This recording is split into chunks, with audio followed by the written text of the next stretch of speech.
Oh, hi. Welcome to Heroes for Hire Comic Club. It's Matt again. Just caught me off guard again doing some reading.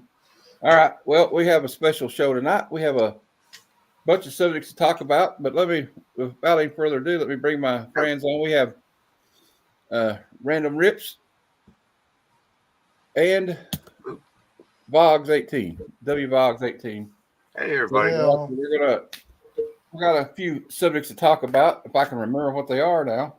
Oh, okay. First off, well, which one do you want to talk about first? You all know what they are. You want to talk about the movies, or let's do that last? Yeah. Okay. Well, Sure. tell you what. First thing we'll do, let's go over some of these new comic book day books. Let me share the screen, and we will go over what you think of these. Let me share the screen.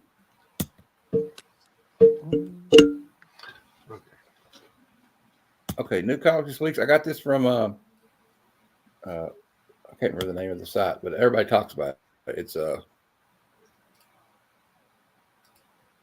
League of Comic Geeks. All right, so first we got Amazing Spider-Man 60. Okay. Action Comics 73, Ultimate X-Men number 8, Spawn 358. We'll go over these first ones first. Pull up the the last time. Amazing Spider-Man 60. See if it works when I click it though, because sometimes it won't want to share that screen. Are we on a different screen? Yes. Yeah. Now go down and just click the Can you see it? share. This is Yep, we can see. Or not share, but Here- the The other here you go. We got cover. this one everybody's talking about, I think, this week. Yeah, the Black Cat. That's going to be the comic of the week right there. All You right, getting can you that see one, it? Kevin? There it is. That's Yeah. This is some of the variants coming out. I'll go back to where you can see everybody right now. I guess they're Doom crazy, and Doom is like on a bunch of variants right now, as you can see. Now we'll go in here and check out Action Comics. I've not really been reading Action Comics in a long time. It's been a long time since I read it, so maybe we won't go over that. I don't know. We got. Now I'm still collecting this one. I don't know. There's a lot of strong opinions on this one. Feature Moko series. You know, it's her take on the X-Men, which is fine by me. I don't care because there's been so many. It don't matter. But if you don't like anime stuff or like manga, you won't like it. So I always tell people that. And of course, still keep it on going. It's like inevitable. It's like Death and Taxes, Spawn 358. Yep. And can we comment on the fact that Topic Farlands are still $2.99 and everybody else's are? And look at this. This Amazing Spider-Man 60 is going to be $7.99 this week or next week. Yeah, the variant covers always are. Yeah, but that's the cover A. It looks like. So now we got this Long Halloween, last Halloween. It's a sequel to Tim Sale's The Long Halloween from the was it 1992? Mm-hmm. And I like the issue 1. I don't know if you have read it yet, but it's pretty cool. It's like it picks up after, like now he's got Robin, the boy Wonder, with him now, and so he's trying to explain to him in the first issue. It was kind of like an explanation, like that it was like Harvey Dent's wife they thought was behind it, but they disappeared. Now they got Wolverine Revenge 3 coming out, and you got the Red Band too. But I don't know if y'all read any of these, but they say that the Red Band's got extra. It's got like it doesn't really have that much extra in it. I don't know why. I always get it. I'm a sucker when they say parental advisory or something on something, you know. And we got NYX4. Which I never read the original NYX, although I know that's the first appearance of. Here we got car commercials coming up. Captain America 14. I dropped that 2 months ago. It's just a discombobulated story. I didn't care for it honestly, but I will be picking up Red Coat number 7. I've picked up every one of those. It's an interesting story. And then we got. This is not going as well as I hoped it would, but I'm not familiar with a lot of these, so we're going to go over a few more of them, then we'll quit. We got. I've heard nice things about this one. The nice house by the sea. Number 4 will be coming out. We got Feral number 7, which I highly recommend. And then the Face of Moon Knight 3. I think did they bring back Mark Spector? Does anybody know? I can't. I know everybody was mad because they. I have no idea. And the Predator Black Panther #3. I got issue 2. I haven't read it yet, but I read 1. Thundercats 9. I didn't care for it. I bought issue 1 and that was it. But check this one out, Kevin. Got Poison Ivy Swamp Thing Feral Trees #1 coming out on October 3rd. That's a must buy. Yep. There's there's a cool variant cover for that too. Oh, is it? Let's check them out. I won't be able to go to New Comic Book Day this week, but I'm never I am able going to to go. swing by the shop on Tuesday because they have an action figure I want. See if there's anybody that showed up. A Batgirl Yeah, I don't action wanna- figure. Okay. Here we go. We're going to look at the variants here. I hate these ads keep popping up, but Yeah. all right. That's there's what the cover A. website's bad about. And we got now this one's thick too. I like this one. Yeah. If I can get it to come up. All right. This is cover Yeah, that's B, the I one guess. I like. It's kind of cool. That's the one I pre-ordered. Is that the one you like? Yeah, that's good. Oh, cool. I don't know which one I'm going to get. I might get that one because that one's pretty cool. Yeah. Now we That's have this one. Who did this? Oh, this is it. Now this one's very nice. Now I like this one. That might be the one I get. I think I Actually, ordered cover that one C. too. Oh. Who's the artist? So is this going to be a one shot? Anybody know, or is it going to be That like? was three issues. Let me go back. I think it's 3 issues. It's Clayton Crane. Ooh. This is Clayton Crane. This is a Clayton Crane one. Mm. I like his Nice. work. He did I got the variant, a Wolverine variant he did for Wolverine #1. And then we got, let's look at cover D here. I'm kind of excited about this. I've kind of recently got as you know, a little bit more into Swamp Thing than I used to be. I always liked it, but I don't know if I like that That's one. always been one of the top. Who's the Top comics is Swamp Thing.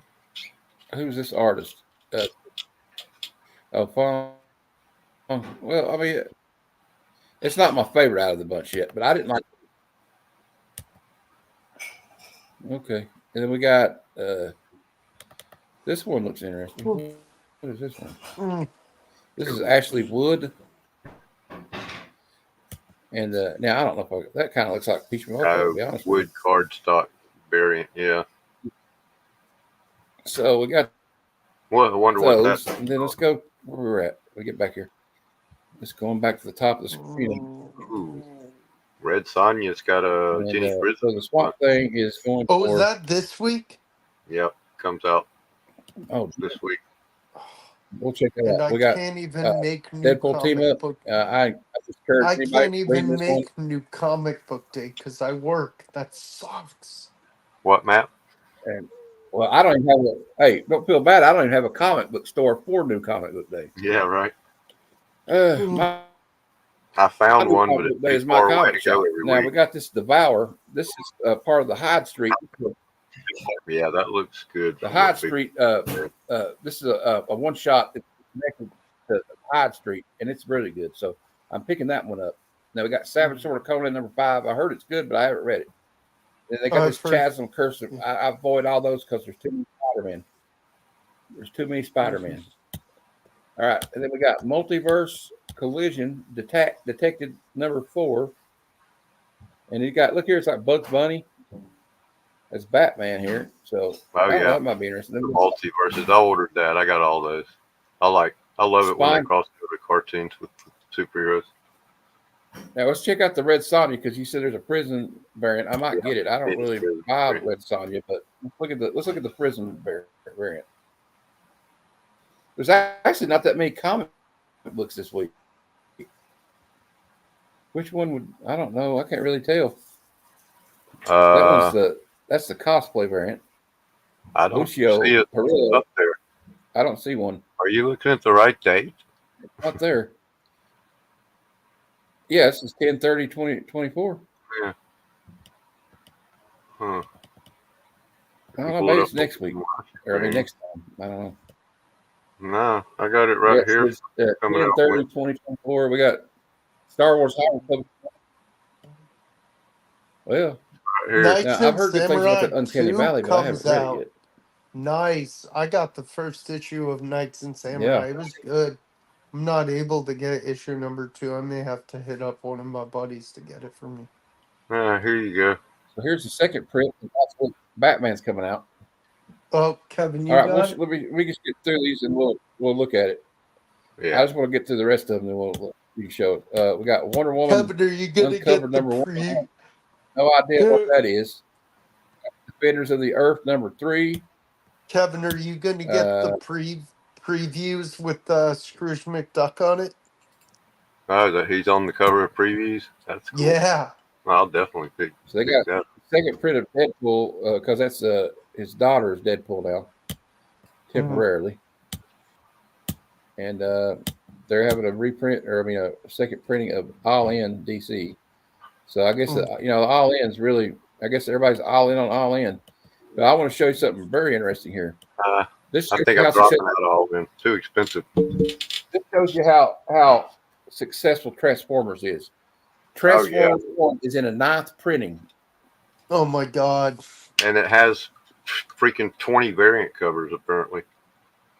Well, I always get cover A of that Transformers. I don't really get second printings usually.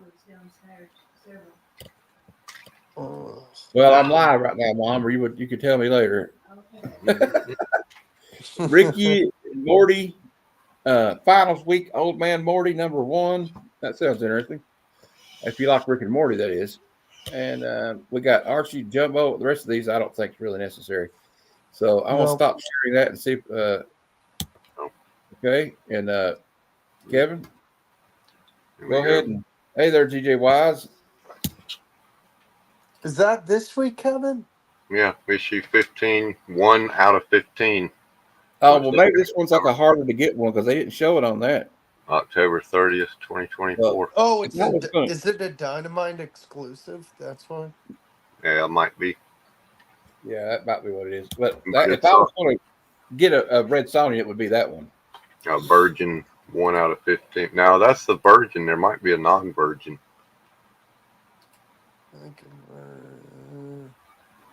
If it lets me go back. Here we go. Oh, look, I got the cosplay version. Yeah, we saw those. It just didn't show that one for some reason. Oh, here it is. Modern Icon 1 in 10 variant. Looks the same as the other one. Oh, except it's got Red Sonja and it's got the border. That'll be the easier one to get. I bet Trev's getting that one. The Virgin looks better, though. Now, the next thing I want to talk about is the Blade movie. It has been delayed indefinitely. Yep, give up. Yep. I'm going to show you an article about this, and I'll just see I'll get your all's take on it, okay? Okay. And then we're through all the screen sharing crap, and we'll be done. I saw this article on comicbook.com. I read over it earlier. It says, Blade canceled, ? A timeline of Marvel's most delayed movie. And it says here, is this the final nail in the coffin for the Daywalker? Disney has removed Marvel Studios' Blade movie from its 2025 release calendar and slotted Predator Badlands for November 7th, 2025, leaving the Marshala Ali-led reboot without a release date. Originally slated for November 3rd, 2023, before being pushed back to September 6th, 2024, and then to February 14th. Once reserved for Fantastic Four reboot before Disney removed Captain America: Brave New World onto the date.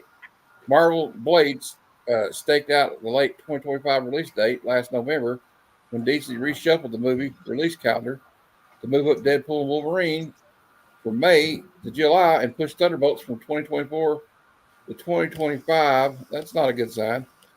And it says, here's what Feige said. For the last few years, we've been trying to crack that movie. The most important thing for us is not rushing it. Marvel Studio president and producer Kevin Feige explained in a recent interview with Black Tree TV and making sure we're making the right Blade movie because there were some great Blade movies years ago. Okay. That's just fancy talk for we're not making it anymore, I think. But, it kind of reminds me of what happened to that Batgirl movie. They filmed the whole movie, and then they totally decided they were just going to trash it. Stick it in a can and forget about it. Yeah, I mean it had like Brendan Fraser was Firefly in it. But this kind of reminds I get the same vibe the way he said we're looking for the right Blade movie or something about releasing it. I don't think it's coming out. Now, I have a question for you guys though. Do you think the fact that Ryan Reynolds was wanting to bring back Wesley Snipes again has anything to do with it? Yeah, What was the question? the whole Wesley Snipes thing definitely, I would say, Yeah. has something to do with it.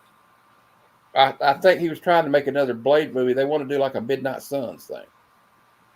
And I think that's what's going to happen with it, to be honest with you. But I really don't have many thoughts on it. I hope it comes out. I was excited when they were going to release it, but Yeah. it makes me think that they saw the movie and they weren't happy with it. That's what I get the feeling. So now I'm going to go over another thing. And Kevin, you might have to bring this up if you can find we were talking about the Hot 10. I just want to bring this up because it's interesting. But some of the stuff is on it. But Comic Tom just released his top trending 10 comics of the week. And with no surprise, number 10 is Absolute Wonder Woman, number 1. I haven't read it yet. Have you read it? Anybody read it? I don't have it yet because I'm ordering everything. My shop, I had it on the list to pull. I got there at the opening and I still didn't get one. And now I'm ordering everything instead of counting on them. Yeah, I ordered it. Everything. I'm always a week behind because I have no comic shop really close by. And then, but I've heard great things about it. I know that everybody seems to be excited about this Absolute stuff coming out. I mean, I don't know if it's going to stay that way, but we'll see. Now, I'm excited about this Flash one too. It's also a good. I think this All In DC and Absolute DC is a good place for people to pick up, like if they're intimidated by how long, where I'll start reading Batman or the Flash and all that. Then we got number 8, Ghost Rider number 28, which is the first cameo of the Midnight Suns. I don't know why that's on here, but I mean it's not for any speculation. And this one I probably know why this one's on there. Venom, Lethal Protector number 4 is number 7. And Predator 1 from Dark Horse is number 6. And I think the reason that's on there is because I heard there's a new Predator movie in the works. And then I don't know if y'all saw those movies Prey, but they're pretty good too. And then number 5 is Star Wars Darth Vader number 3, the first Dr. Aphra. And I think it's because the continuing rumors that Dr. Aphra is going to be in the new Star Wars, whatever it is. And then we got Mighty Thor 337 is 4th on the list, and that's the first beta reveal. Okay. And it's a very popular key from back then, and it's a Walt Simonson cover, so I'm not surprised that's on the list. And then number 3 is Batman number 608, which is the beginning of the Hush storyline. And then Batman Long Halloween by Tim Sale and Jeff Loeb is number 6 from 1992. And number 1 should be no surprise with the Venom movie coming out. It's Venom number 1 from the Donny Cates run. Any thoughts on any of these, or you just what is that top 10 list supposed to be? The top specs for the top 10? No, it's top 10 trending comics of the week. Top 10 what? Yeah, trending comics of the week. Well, that's what I got. None of those are on here. Sales and stuff like that. According to Cover Price, it's a completely different list. Well, this is spec, but it's. Well, show us that list. I want to see that list. Okay. Of course, Comic Tom, he could just have a bunch of copies of these. He wants everybody to buy them. I don't know. I'm just speculating, but I mean. Yeah, that's why I was wondering. That sounds more like a speculation list based on. I do like watching his top 10s. He's got 2 top 10s. There's like I don't know. There's like another one too. I can't remember how it goes, but anybody in the chat knows, let me know. There it is. But I just thought it was an interesting conversation starter, Here we go. Number 10. Well, it starts at number 1. The biggest mover of the week is still Absolute Batman number 1. Of course. What's number 2? $26 for a Raw, $100 for CGC 98. They already have CGC 98s out of that? Oh, yeah, they had them before they even reprinted it. They were already guaranteeing them. What's number 2? I smell a rat there. Number 2 is Spawn, the NYCC Comic Con, and that's probably the reason for the difference in the list is this includes the Comic Con variant. Okay, well, I mean, not everybody can get those. I don't know why they include those on the list. I know, right? And yeah, although Couple Comics was given one by Todd McFarlane. This one, of course, is going to be on there. Yep. They got a lot of NYCC stuff because, like I said, I couldn't, not always could get to see that. I know there's only 500 copies of this, and everybody was fighting over it. Now this is cool. That's a Magic card homage. Yeah, I want that. The cover of the Wolverine. Did you order it? No. You can't order that. $160? I don't think so. Couple Comics got a copy of it. You got Absolute Batman number 1. That's been a hot one. Variant, $230. I'm pissed off that some of these were just variants for this show. It's not fair. I'll be honest with you. It's not. I mean, nobody else got a chance to even get these unless they're going to get them on the seller market, and they're going to be so. Now this one's not, but I don't know when this came out, but it's about Hulk at Sensational She-Hulk number 1. It's I guess the new champions. I've never even heard of that one, to be honest. It's the first appearance of this book, which caused fans to backtrack and secure a copy. It's the first appearance of with 440% growth. It's the first appearance of Hulk at. Yeah. Well, I'm not too enthused about that. Number 7 is the trading pack. Yeah, I sold plenty. I sold about 6 of them about a week ago. Yep. For about $700. Now this one's interesting. What is this? And looks like it's the rumors are it's going to be optioned for a movie. So it's one of those independents that had a small print run, and now it's about to get a movie. Now it's blowing up. Yeah. Number 9, The Exorcism at 1,600 pins. I've heard interesting things about this one. Yeah, it's only $15. And number 10. It's probably limited run. And is Daredevil, the Peach New York Comic Con variant. Of course. Yeah. Okay. Now the runners up. Oh, great. Fantastic Four, number another 13. NYCC. Doom on the cover, of course. Trumpy's got that one too. He racked up. Trumpy. The Storm Magic the Gathering card. Well, did you hear they're going to have actual Magic the Gathering cards of these characters? Yeah, those will be coming out next year. The Marvel Magic the Gathering. I might have to get some of those. That's pretty cool. For sure. That's going to be huge. It's going to blow up. Daredevil, that is a cool cover.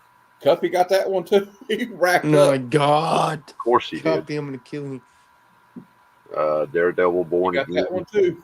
I'm so done with Cuppy. Absolute Wonder Woman, Superman, Ash Can flip book. Yeah, he got those too. I saw him.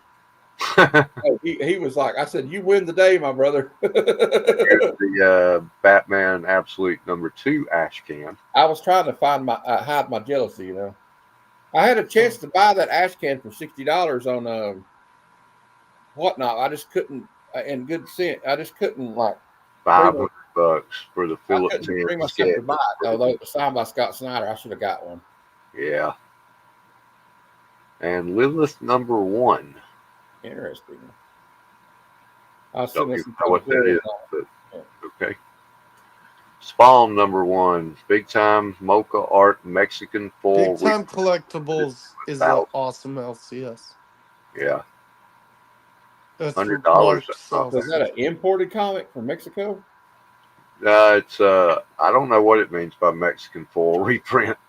I've never known what it's a reprint of a Mexican First time this cover was printed, it's also full. I get it now, though. Yeah. And Ghost Rider number 1, the Geraldo Sandoval cover. I wonder why that one was in the top 20. Now, this book was released 3 weeks ago, and fans are still chasing it down. It's not even an exclusive. Oh, okay. It's just going up to $20 because it must be pretty good. I guess that's why. Same as Absolute Batman, eh? Okay. Actually, I read Absolute Batman. It's not bad. Oh, I'm sure it's a good story. I can't wait to read it. What's his name? Austin LeMay gave me the digital copy if you need it, Kevin. Oh yeah. I'll just wait till I get the comic. Although I could read it digital and not even have to open the comic, huh? Mm-hmm. Okay. Well, I'm gonna let you guys go first. The theme for tonight's comic book showcase was covers with We're gonna go around the. a cover with a damsel in distress on it. Mm-hmm. Distress Are on it. we? Can we Oh, re-show them when everyone else gets here? Yeah. Well, I guess we're going to have to wait on that. Let's just talk for a minute, I guess. Yeah. Hey, Boggs, just show us what your I want to wait on that too. oh, well, well, okay. I can show you what I got. Yeah, Kevin, Okay. show it. I Help us found out here, brother. I stuff don't in know. my garage that isn't related to the topic, so now would be a good time to show them, right? All right, I might show the ones that aren't related to this topic either after this. Yeah, I had some magazine boxes in my garage. It's mostly old rock and or Grateful Dead magazines like Relics and An Honest Tune for the Allman Brothers. A whole bunch of rock magazines. R.I.P. Phil 20, Lesh. 30 years ago. Some Cream, some stuff like that. I heard that Phil But- Lesh died, so rest in peace, Phil Lesh. Yeah. He Yeah, did. Phil Lesh. That's a shame. Bob Weir played today, one of the remaining members at in Florida, a place I used to go see the Allman Brothers.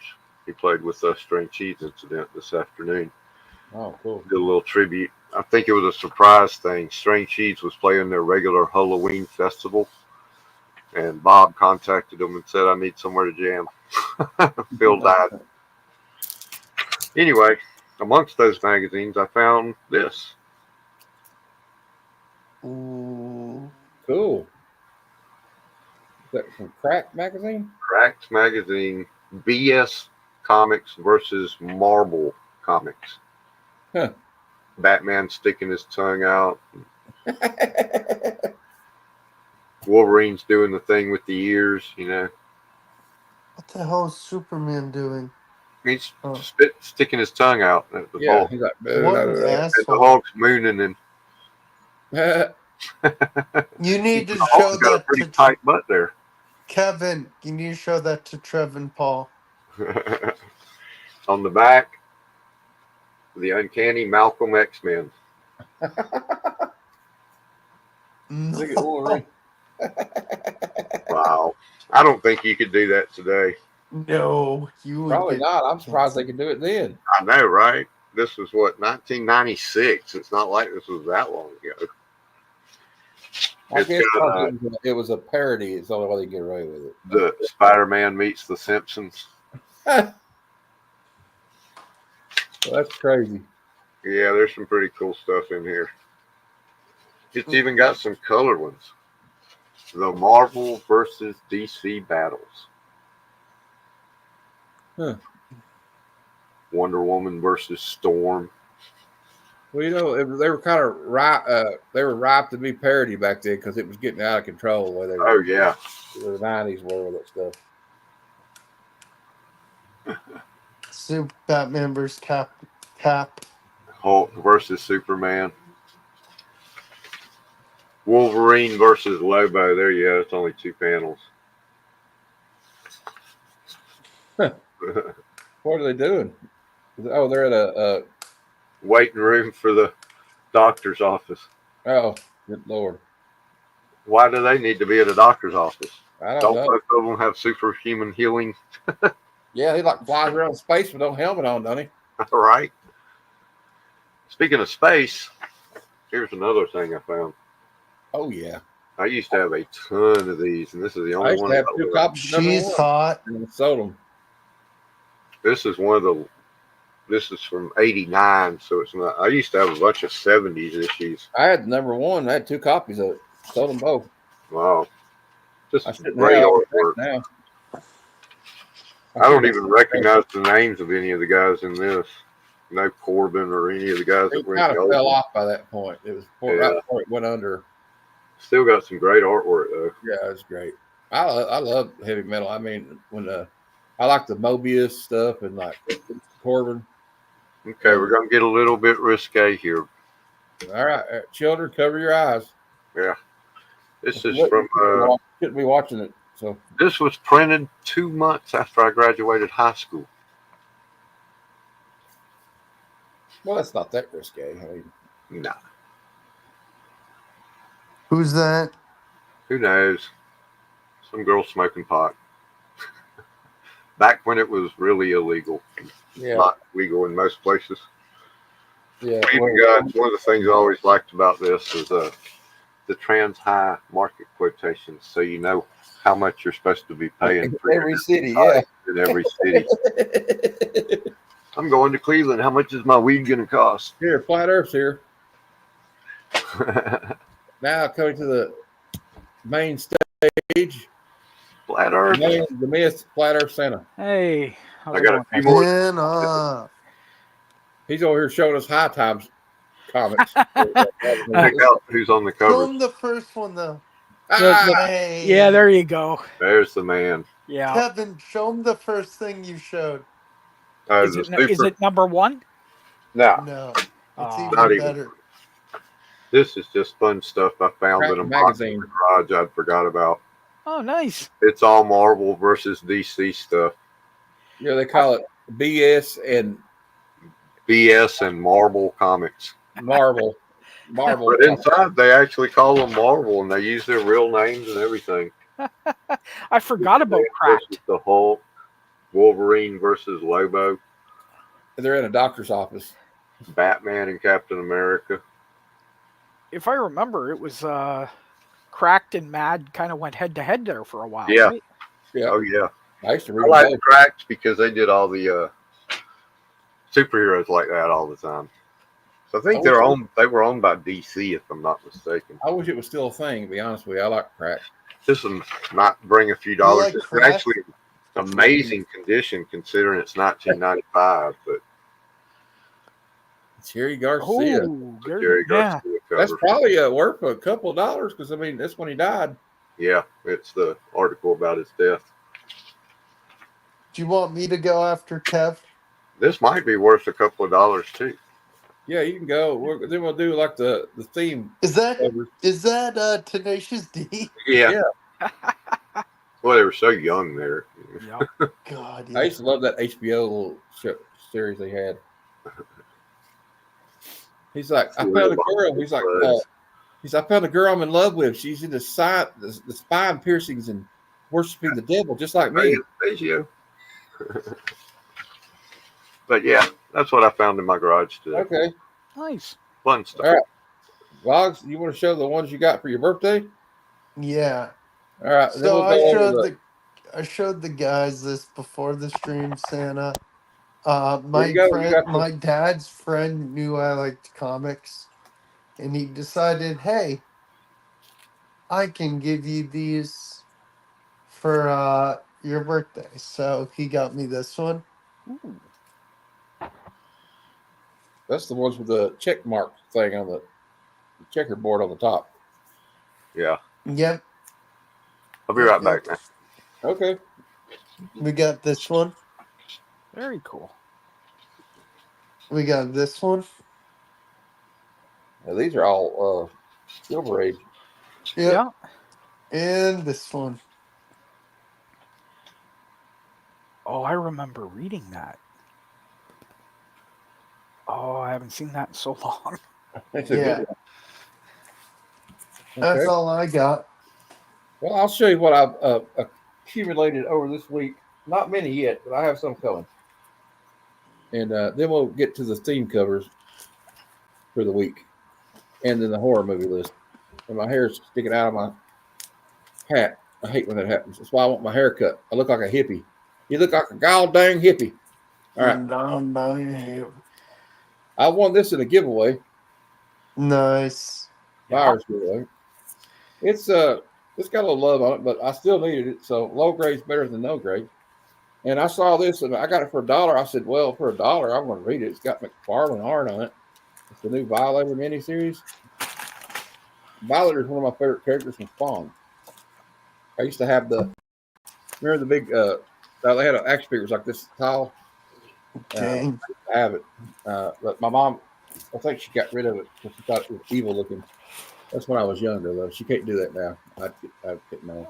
Then we got some G.I. Joe that were given to me from my friend. Remember Pilsner Props, Flat Earth? Yep.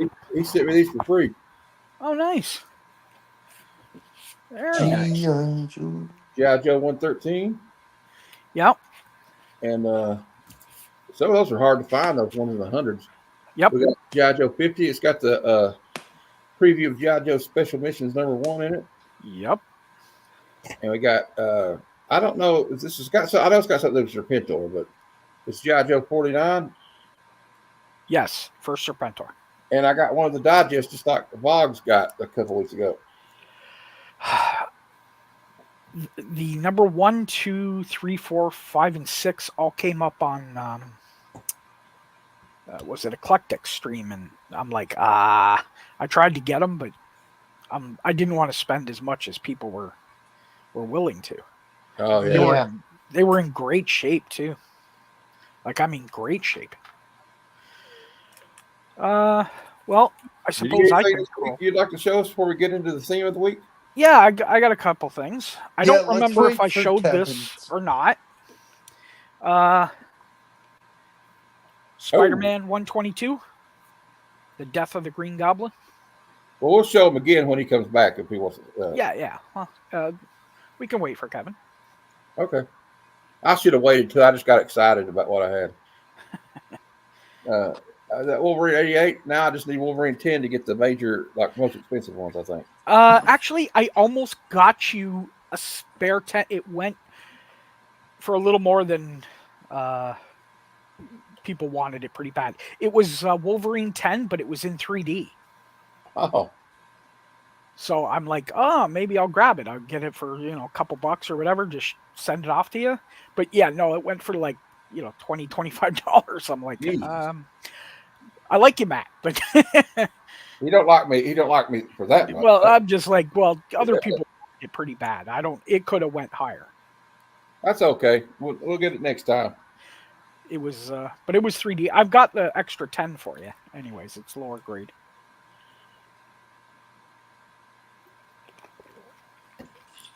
Cool. Oh yeah, we went over the top 10 trending comics from Comic-Con this week. Oh yeah. You want me to go back over it with you? You want to hear what they had? I haven't seen. Well, I looked at the top 20.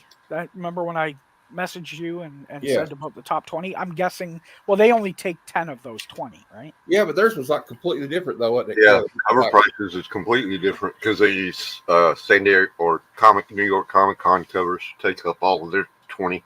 Oh no! I'm talking. It's the leading 20 from Key Collector. Oh, Key Collector. Well, Comic Tom had number 10 was. I'm just going to go through them and we'll talk about it. Absolute Wonder Woman #1. Number 9 was ASM 194. Yep. First appearance of Black Cat. Number 8 is Ghost Rider 28. First cameo of the Midnight Suns. That's what. Yep. Venom Lethal Protector. Number 4 is number 7. Yep. Predator #1 from Dark Horse is number 6. Star Wars Darth Vader number 3. First Dr. Aphra is number 5. Number 4 is Mighty Thor 337. First Beta Ray Bill. Yep. Yeah. Number 3, Batman 608. Beginning of Hush. Number 2 is Batman Long Halloween number 6. Yep. And number 1 is Venom #1 from the Donny Cates run. Yeah. Well, as I said, I saw the 20. There's also the 31 in there. Yeah. It's the polybag one or whatever. All right, we're gonna let Kevin see these, and then I'll show you. I'll let Kevin, since he didn't miss mine, I'll show him again. So there are not many of them. All right. This is what he got this week, Kevin. Yep. Again, I don't know if I got this week. Oh well, new to you. Newer to you than yeah. Yeah. So there's that. If you saw on my IG, I did. Yeah. Oh yeah. There. That's nice. Yeah. Legion of Monsters. Really cool. Man, it looks so good a condition too. Actually, it's not great, but I've got to press it, and it will be a little bit better. Yeah. Remember I was talking about the Bernie Wrightson Spider-Man. Uh-huh. Oh yeah, Hooky. That's it. Yeah. I couldn't remember the name of it. I had that back in the day. Yeah. I'm graphic novel now. the trade I'm paperback. on eBay for $18 right now. Yeah. Yeah, I think the trade paperback has that same cover. It does. Oh, does it? Yeah. Oh, X-Men Nice. 18. Man. Yeah. that looks in good condition. Now, Hello. Nick. Top Cow, Yeah. right? Oh my! It's done. It's the J Company stuff. Here's the sketch. The one in, I think it's 1 in 500. Who did that art? EBOS. Uh, And here is the 1 in 500 signed copy. Oh, Dang. The funny thing is, you can't get these graded. Why? Something about the way that the paper overhangs, the encapsulation will ruin it. So they will not do it. They will send it back to you. Yeah. I didn't know this. dang. Yeah. that sucks. Now, who's that written by? Is that Straczynski? I don't know. Top Cow. It's Witchblade 41. Because I know a lot of the what do you call it? The J stuff. Yeah. Oh yeah, but they did it But for it's Witchblade. It's probably not him. Yeah. I was thinking it was something other than Witchblade. Yeah, so I mean that's Ooh. Excuse Pretty me. cool. that was my stuff from this week. Oh, actually no, hold on. I did get sorry. I forgot these. No problem.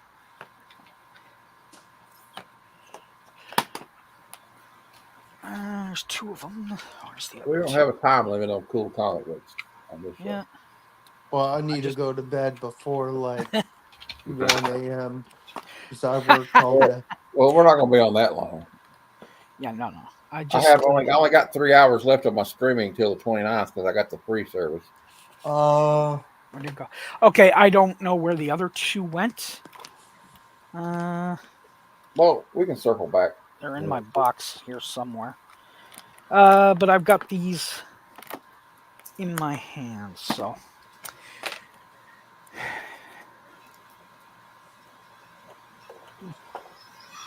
But again, Witchblade. Oh, cover A, or actually cover D. Ooh. Nice. Yep. Do they sell Witchblades at comic shops? I'm guessing, duh, they do. They do, but they're getting tough. Like this is the higher, lower end stuff. Here's the cover E. That's cool. Almost Bernie Wrightson-esque. Mm-hmm. And the guy gave me because I bought 2 more, and he gave me this. This is a $50 book by itself. Jeez. Whoa. Very nice. Very nice. Yeah, so that was my my stuff for this week. Well, I was thinking of Top Cow Image Joe's Comics was Michael J. Straczynski. Oh, yeah. okay. Rising Stars. I really enjoyed that. Well, I guess we're going to move on to the themed comics for the week. And my theme is damsels in distress on the cover. That's a very broad term. But no pun intended there, broad term. Never mind. We would like to go first. I don't go first because I let my guests go first. I only have 2 books. Well, we'll get you out of the way quick. Yeah, you got balloons going by you. All right. These aren't necessarily. I don't know if you would call this Well, a damsel in if it's distress. a female superhero in distress, it counts, I think. Yeah, well, They just you look got like they're in distress.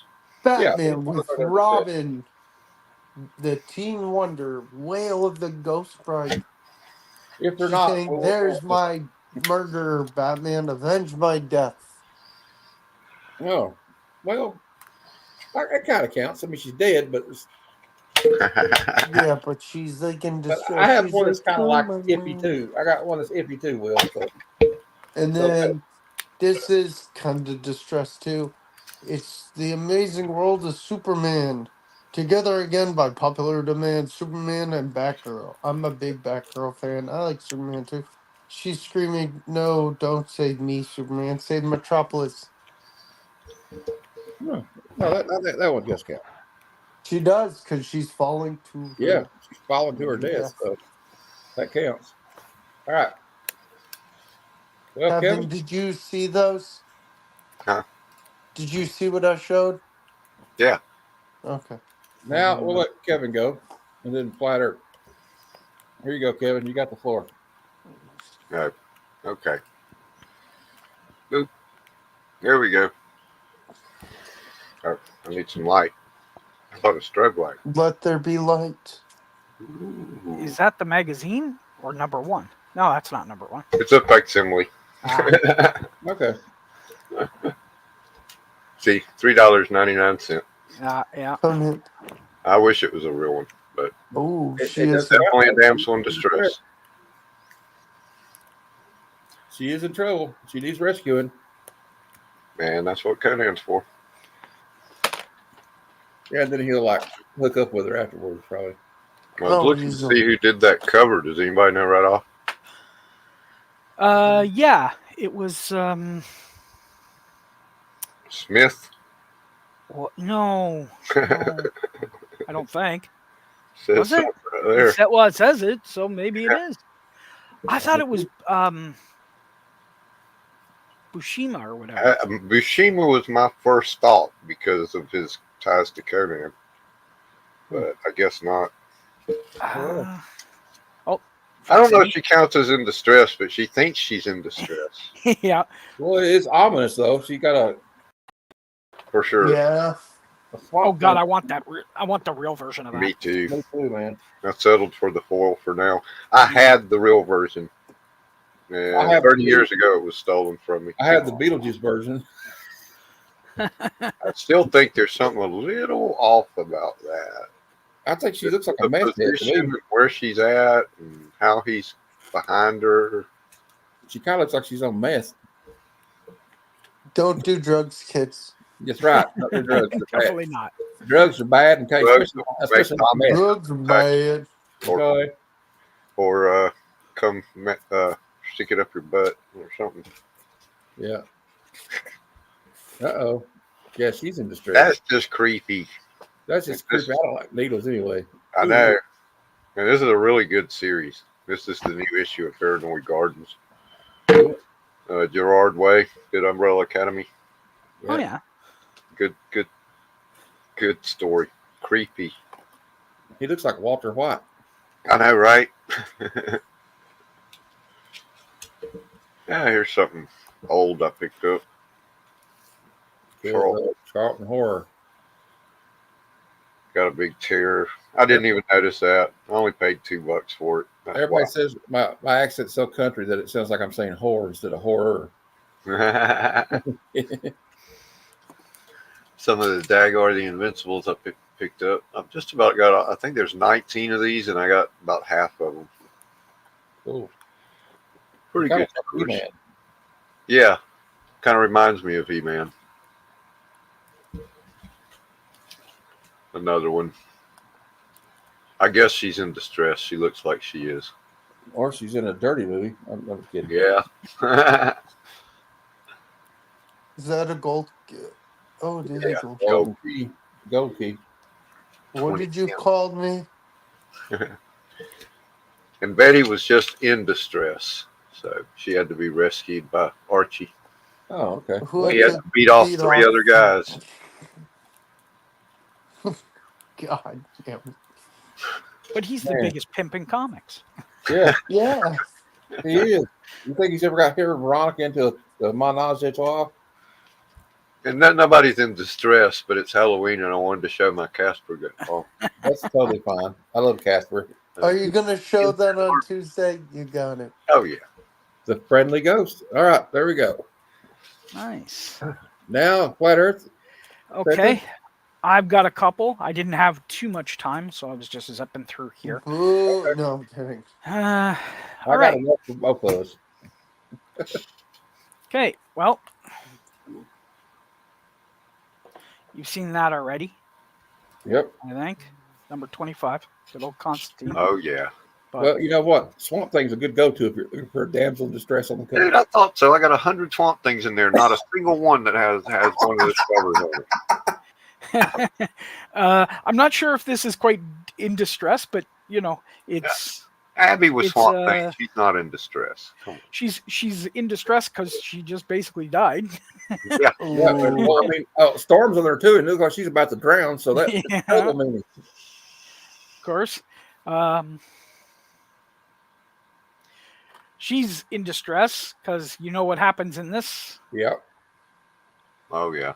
He right? beats What happens her to with her that later stick. in what is it? What a great run, 181. Oh yeah, 181. Yeah.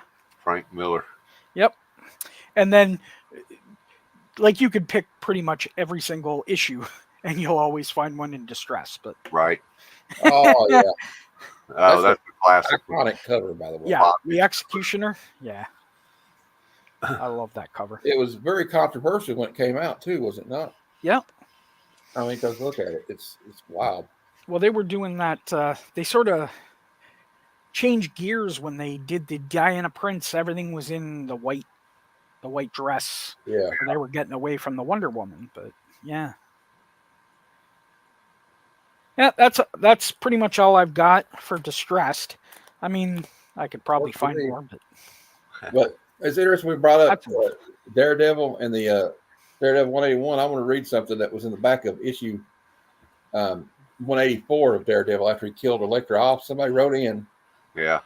to the editor of Marvel in the back of the book, and it says, "Dear editor, Frank Miller is a genius, but let's not forget, so was Hitler." wow. And people were really mad when he killed Elektra off. Oh yeah. Oh yeah, absolutely. And here we go. Here's mine, and some of them may not count. You can call me out if they're not. We'll go over them and see what's what. The first one, my damsel in distress, is Amazing Spider-Man 309. And the reason I say she's in distress because the tagline says, "To save his wife, Spider-Man must get through sticks and stones." Oh yeah. Oh yeah. Yeah, I forgot about that issue. That's a good one. I love the way he draws. I just love the whole thing. I always like the way Spider-Man's posed, the way he. And then this one may not count because I'm pretty sure she's dead in this cover. Oh yeah, she is. But that's an iconic cover, so it may not be in distress because she's already dead. The distress is already over. I'd say That's distress. He's in a lot of distress. His cousin just died. Swamp Thing number 18. nice. I've showed this a few times this week. The saga of the Swamp Thing number 8. I mean, I think she's in distress at whatever they're looking at. See, that one eventually became that's volume 2, and eventually lost the saga of and became the Alan Moore, Rick Veitch run. Whereas the other one was the end of the Bernie Wright. 28 or 29, I think it was the last one.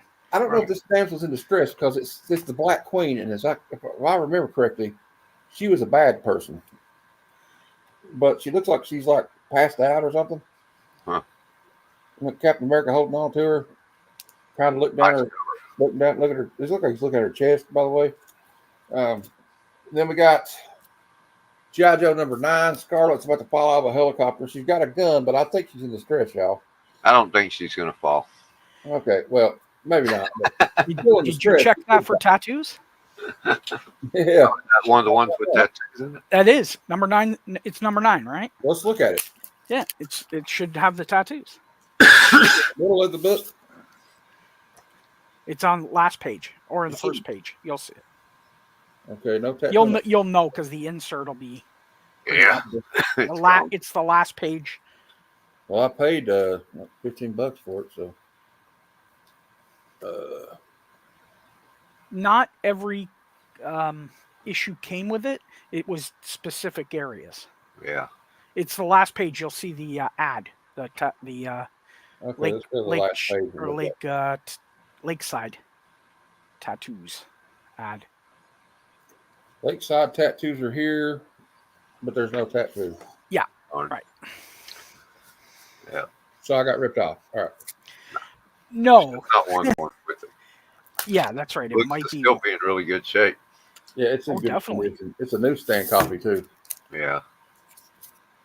I think Maybe the newsstand didn't come with them. No, both did. Wolverine number 4. You can't say she's not in distress. Right. Of course, Wolverine's got a lot of covers where they're in distress. Yeah. Oh, I didn't know Boggs was gone. I'm sorry, buddy. I'm sorry. No, you're Boggs. good. I had to refresh. Now, I believe she's in distress on this one because I don't think she wants to marry this weirdo dude. Oh, Leech. Yeah, I don't think so either. Something tells me she's not wanting to go through with it. Now, I don't know if this woman's in distress or not. It looks like she's dead, or she's dying. I don't know why Wolverine stuck her, but He maybe needs to. He looks like he's about to teabag. I'm sorry. But golden shower. This is a family show, guys. I think she ate Bullshit. the last tuna sandwich and it pissed him off. Well, it yeah, says on the side here, it says, warning, surgeon generals have generally determined that Assistant Editors Month is dangerous to your health. Yeah. They used to have an assistant, and I think she's in distress here. This is Uncanny X-Men 171. I mean, she's got the whole team chasing her. Is that Rogue? Yeah, that's the first time. That's when she joins the X-Men. I got that for What's $11. the what X-Men? What? It's Uncanny X-Men 171. I need to get that. I got it for $11. I think that was a pretty good deal. I have to get that book now. We got I think this counts. It looks like she's turned into a freaking insect. It's Uncanny X-Men 165. Oh yeah. One sec. oh yeah, I used to have that one. That's a One good I one. sec. that cover well. And, Wait, don't change yet. I want to look at that okay. because I want to get the 170. What the fuck? Right. Pretty cool though, right? Yeah. I don't know who did the art here. Let me look at it. DMS. I don't know who that is. What year is that? It's 87, 88, 82. 82. Okay, I was still in high school. That's when I was still buying X-Men every month. Here's Uncanny X-Men 168. I mean, she looks like she's in distress. I don't know if it counts I or not. remember that one too. Yep. That's Who her is first. that? That's her first appearance. Who is it? Kitty Pryde.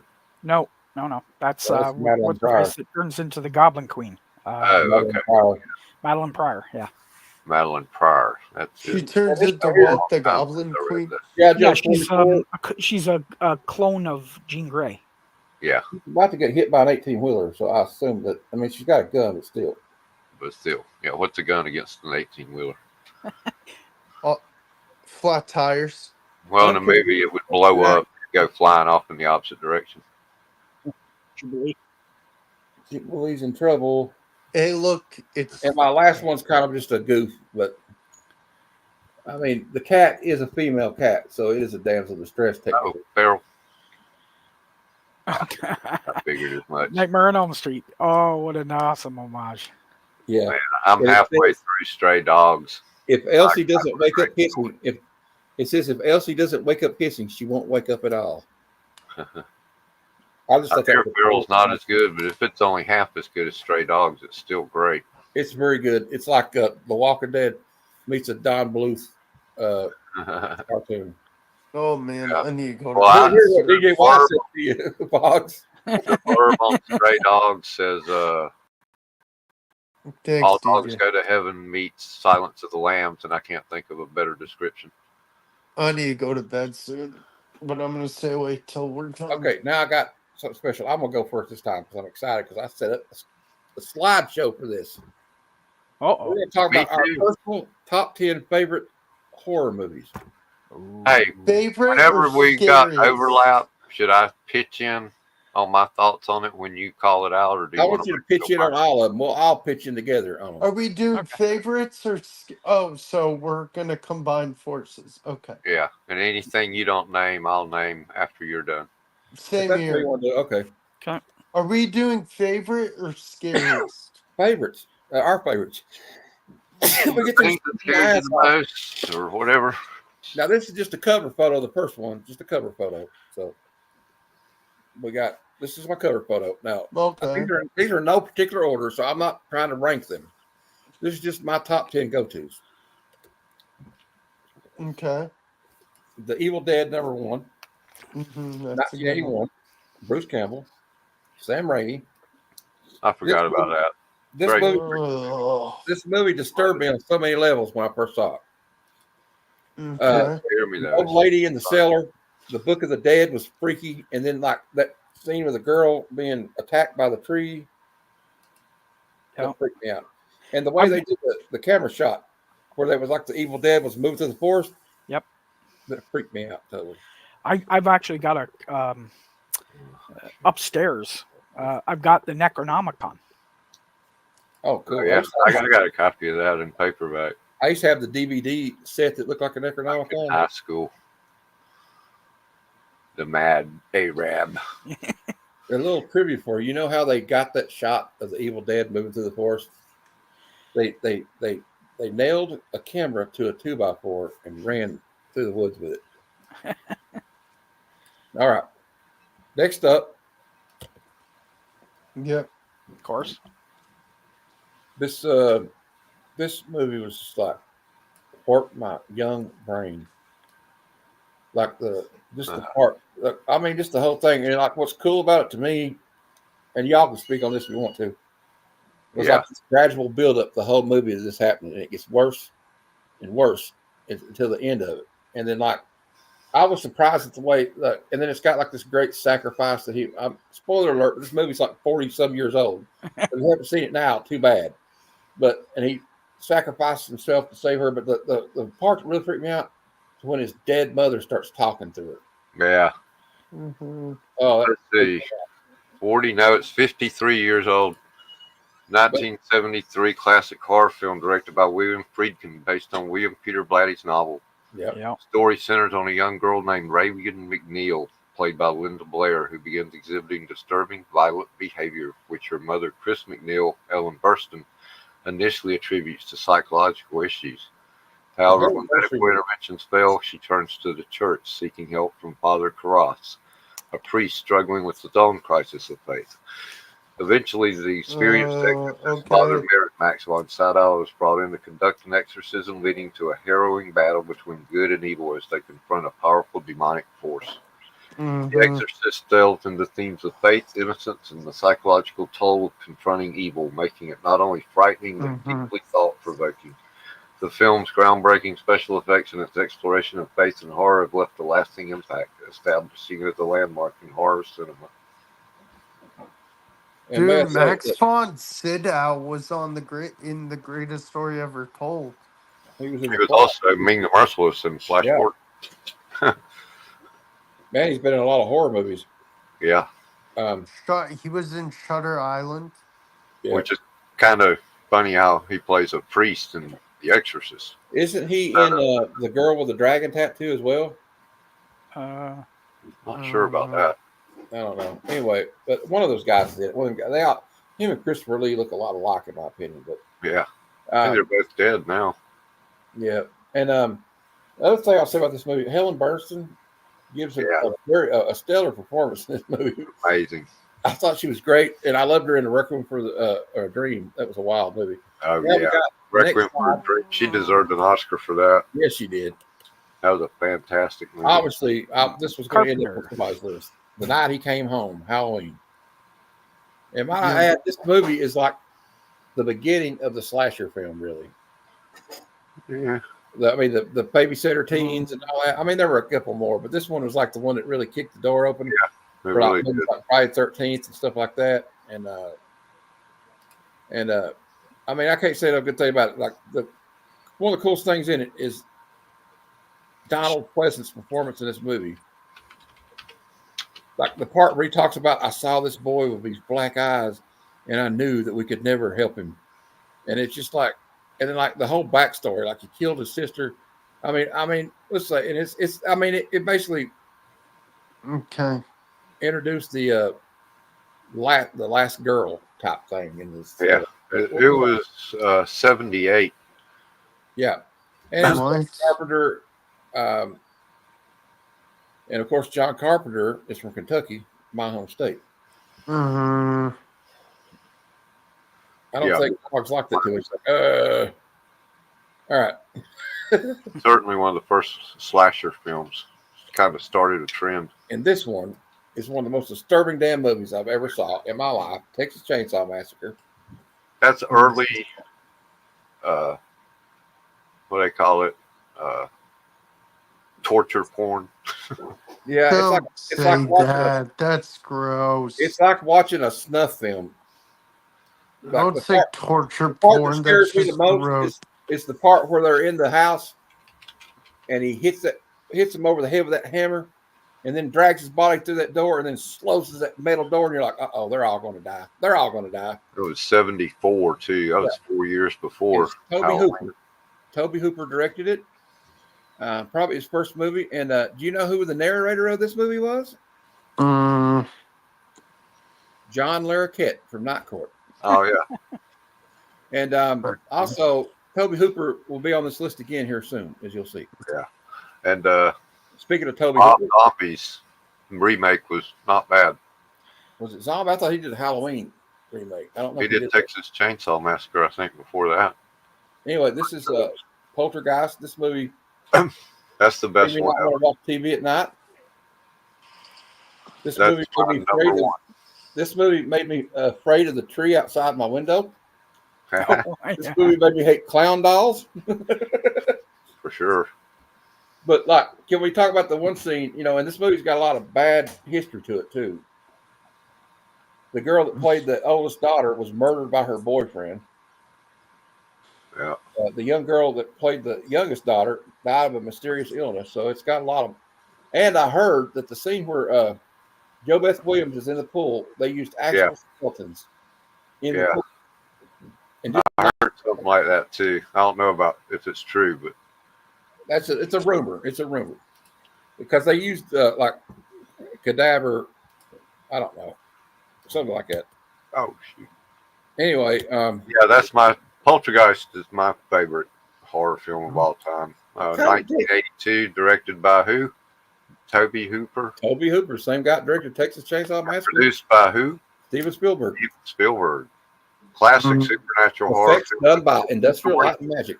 Of the Freeling family who live in a quiet suburban home that turns out to be haunted. Strange occurrences begin. Wait, why are we reading the blurb? Yeah. Okay, Carol Ann communicates with ghosts on television. Soon after, terrifying poltergeist activity disrupts the home, leading to Carol Ann's abduction in a spirit dimension. The family then seeks help from a team of parapsychologists led by Dr. Lesh and a spiritual medium named Tangina Behrens. Go to the light, Carrie Ann. Great Zelda Rubinstein. She is unforgettable in that role. Poltergeist cleverly combined family drama with supernatural horror, presenting suburbia as a place where dark forces lurk beneath the surface, a very common element in good horror films. Starring a young Craig T. Nelson. The film also raises themes about modern consumer culture and the unease with post-war suburban expansion. Special effects play a major role in the horror appeal with practical effects that remain iconic. Well, the effects were done by Industrial Light and Magic, and the last scene where the house implodes on itself and goes underground. Yeah. I saw a documentary about ILM, and the way they did that was they built it all out of like balsa wood or something. I've seen that. They stuck 12-gauge shotguns above it. And they did this thing where they pull it down and they used the shotgun to go down on it, and it just sucks it. It was crazy how they did it. Wow. And the next one. Oh, yeah. Starring a young and upcoming actor named Kevin Bacon. This movie was really cool. I liked it. It was basically they made this movie, they were trying to rip off Halloween because Halloween was so. But they did their own thing, and like contrary to popular belief, like they say in Scream, Jason Voorhees does not show up to the end of this movie and did not kill anybody in this movie. It's his mother, but the Betsy Palmer is so awesome in this movie. I just love her in this movie. I just like the whole backstory about this camp and everything. I don't know. I could go on about it forever because this is one of the first movies that really got me as a kid. I think it's a horror movie. Of course, Nightmare on Elm Street. I saw this movie when I was a kid. I stuck and watched it at my cousin's house, and I could not sleep for a week. Dude, I saw that when I was 13 or 14. It was the first time my mom and dad left me home alone for the night. It happened to be on HBO, and I had a waterbed that did not get slept in for a week after watching that. I don't think I slept for about 3 days after watching it. I sure as hell didn't sleep in the waterbed for quite some time. That's my number one. Yeah, great movie. That part I have it as number 3, but Nightmare on Elm Street, 1984, is a horror classic directed by Wes Craven. The plot follows a group of teenagers haunted in their dreams by the vengeful spirit of Freddy Krueger, a former child killer with a burned face and bladed glove. Freddy's deadly power lies in the dream world, where he can kill his victims in their sleep, deaths that also occur in real life. Wow. Story You have centered these around pulled Nancy. up. Huh? You have these pulled up and ready to go. Yeah. Well, it helps. Who fights to understand and survive Freddy's attacks, eventually uncovering the secrets. What I like is this part, where it explains the theme. The film explores themes of guilt, parental sins, and the blurred line between dreams and reality. Mm-hmm. Freddy, portrayed by Robert Englund, became one of horror's most iconic villains due to his sinister humor and terrifying presence. It also stars a young Johnny Depp in his first major role as Glenn, Nancy's boyfriend. Yeah.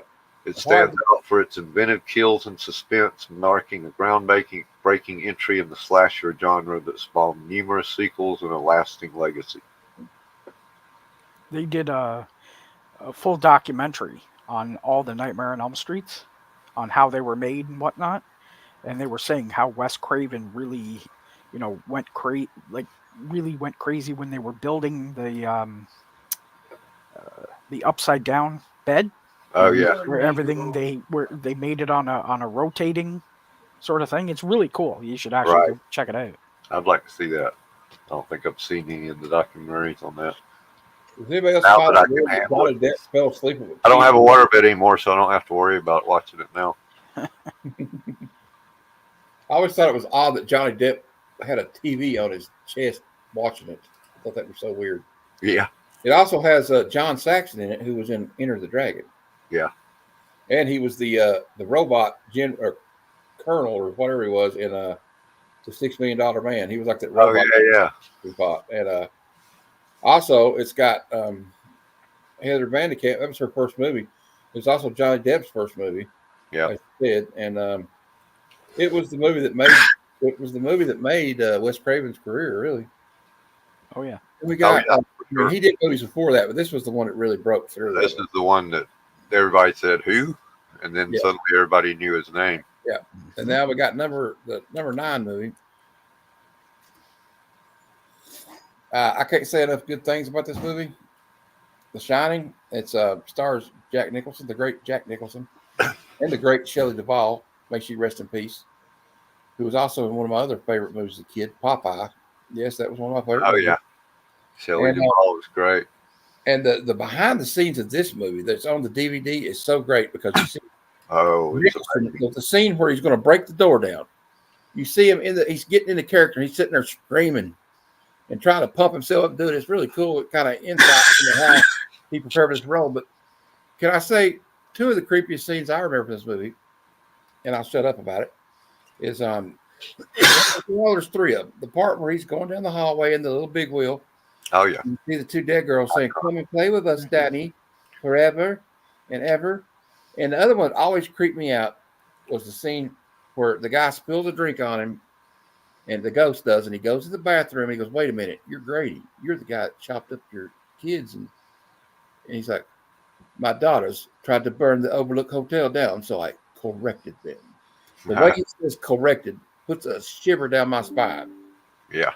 And the part where she finds out that the whole time, the only thing he's been typing is all work and no play makes Jack a dull boy. Yep. Interesting side note about this movie, though. Stephen King hates this movie and hated it. That's what I was going to say. Is there's one person that absolutely hates this. That's movie. the reason. this movie is the reason that every Stephen King movie after that was under his control, his final say, and he makes a cameo in them. But this one, although it did not follow the book word for word or anything like that, It's a Stanley Kubrick take on Stephen King's book. It's a classic horror film. And the thing is, if you let Stanley Kubrick do a movie, he's going to do what he wants to do. He was going to do what he wanted to do. And this movie is just like brilliant study of a guy slowly going insane. Yeah. I mean, beautiful. Once the isolation sets in, he gradually succumbs to the hotel's malevolent influence. Yeah. Succumbs to that behavior.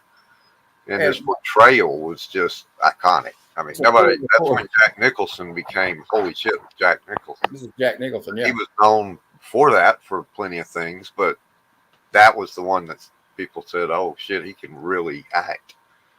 And it's widely celebrated for its intensity. Kubrick's direction creates a tense, unsettling atmosphere with haunting visuals, symbolic imagery, and surreal sequences to explore themes of insanity, isolation, and the supernatural. And the become a landmark in horror cinema. The scene where she's running away from him through the hallways, and she goes to this door, and there's just like this guy in a stuffed animal costume kneeling at this guy's feet, and he's sitting on the bed. What the hell was going on there? I do not want to know. And then that scene where he's like making out that girl turns out to be an old hag. That movie's so freaky. And the great Red Rum. Doesn't he freeze to death in the movie? Who? Yeah, he freezes to death. He gets lost in the maze. Yeah. And he froze he turned into a little popsicle, a Jack popsicle. They did some extra scenes that they did later to try to explain stuff. Yeah, that they came out with many years later. Well, here's my last one. Nice. Bram Stoker's Dracula. This movie, Gary Oldman. Wow. This movie impressed me and freaked me out all at the same time for some scenes that they did in it. Now, it's got a young Keanu Reeves, a young Winona Ryder in it. Let's just say it's an all-star cast. We got Gary Oldman, who is so awesome in this movie. Words can't explain. Is he Dracula in the movie? Yes, he is Vlad Tepes. And there's so much about this movie. And, it's almost like, okay, it's a horror movie, and he's a bad guy, but it's almost like a love story. And it kind of was closer to like the actual book than like other movies have been, in my opinion. But like the scenes that are most striking to me is the opening scene where he's fighting the Turkish army, and they impale all those guys on those sticks, and he comes back, finds out his wife killed himself. That whole scene is wild as hell. And then Anthony Hopkins plays a priest at the first of it, and plays Van Helsing at the end, in the middle of it. But then, I forgot Anthony Hopkins is in this movie too. And Tom Waits plays Renfield. Yeah, Tom Waits is great. And perfect role for him. The guy that played the doctor was actually great too. I can't remember his name. I've seen him in a lot of movies. A British actor. And Carrie Ewells is in this movie. The guy that played in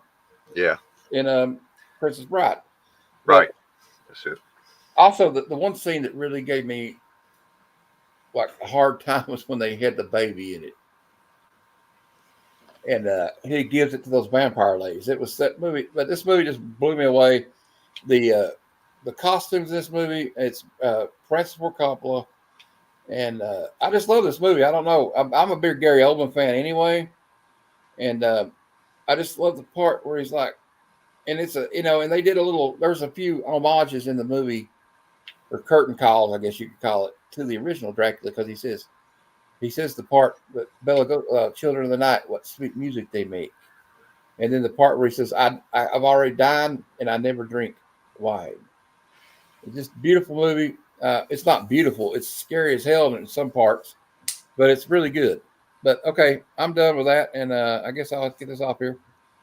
We went on long enough about it, but all right. I'll go up if you want. I'll go. I'll just do 5 because I'm tired. Okay, we'll just leave it like this unless anybody's got a slideshow they want to show. Go ahead, Will. Kevin, you go ahead. Well, you're tired. We just hope we Yeah, got. you're No, tired. Kevin, go ahead. You'll be asleep by the time I get done. No, I won't. He's going to Kevin, read all go. those synapses again, dude. I'll just go 5 creepiest ones. I'm not a huge horror movie, but buff. But I'll say, let's see, Saw.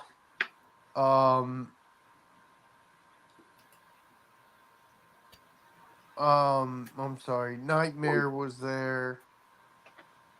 Van Helsing. Oh man, great movie. Yeah. More action than horror, but great movie. Yeah. Let's see. It's got Kate Beckinsale in it too. Good lord. Yeah. Oh God, I'm trying to think of I love it. ones. Beetlejuice, even Oh, though there it's you go. kind of a parody. That's a good one. Yeah. And then Winona Ryder still scares me. in that movie, I like it. I was in love with Winona Ryder after watching that movie. It's just, I'm I looking. I Just always give like me John a sec. Boy. Scream. Oh yeah, That movie actually revived the genre of slasher right. movies. Yep. It did. Silence of the Lambs. That's a good one. Talk about psychological terror.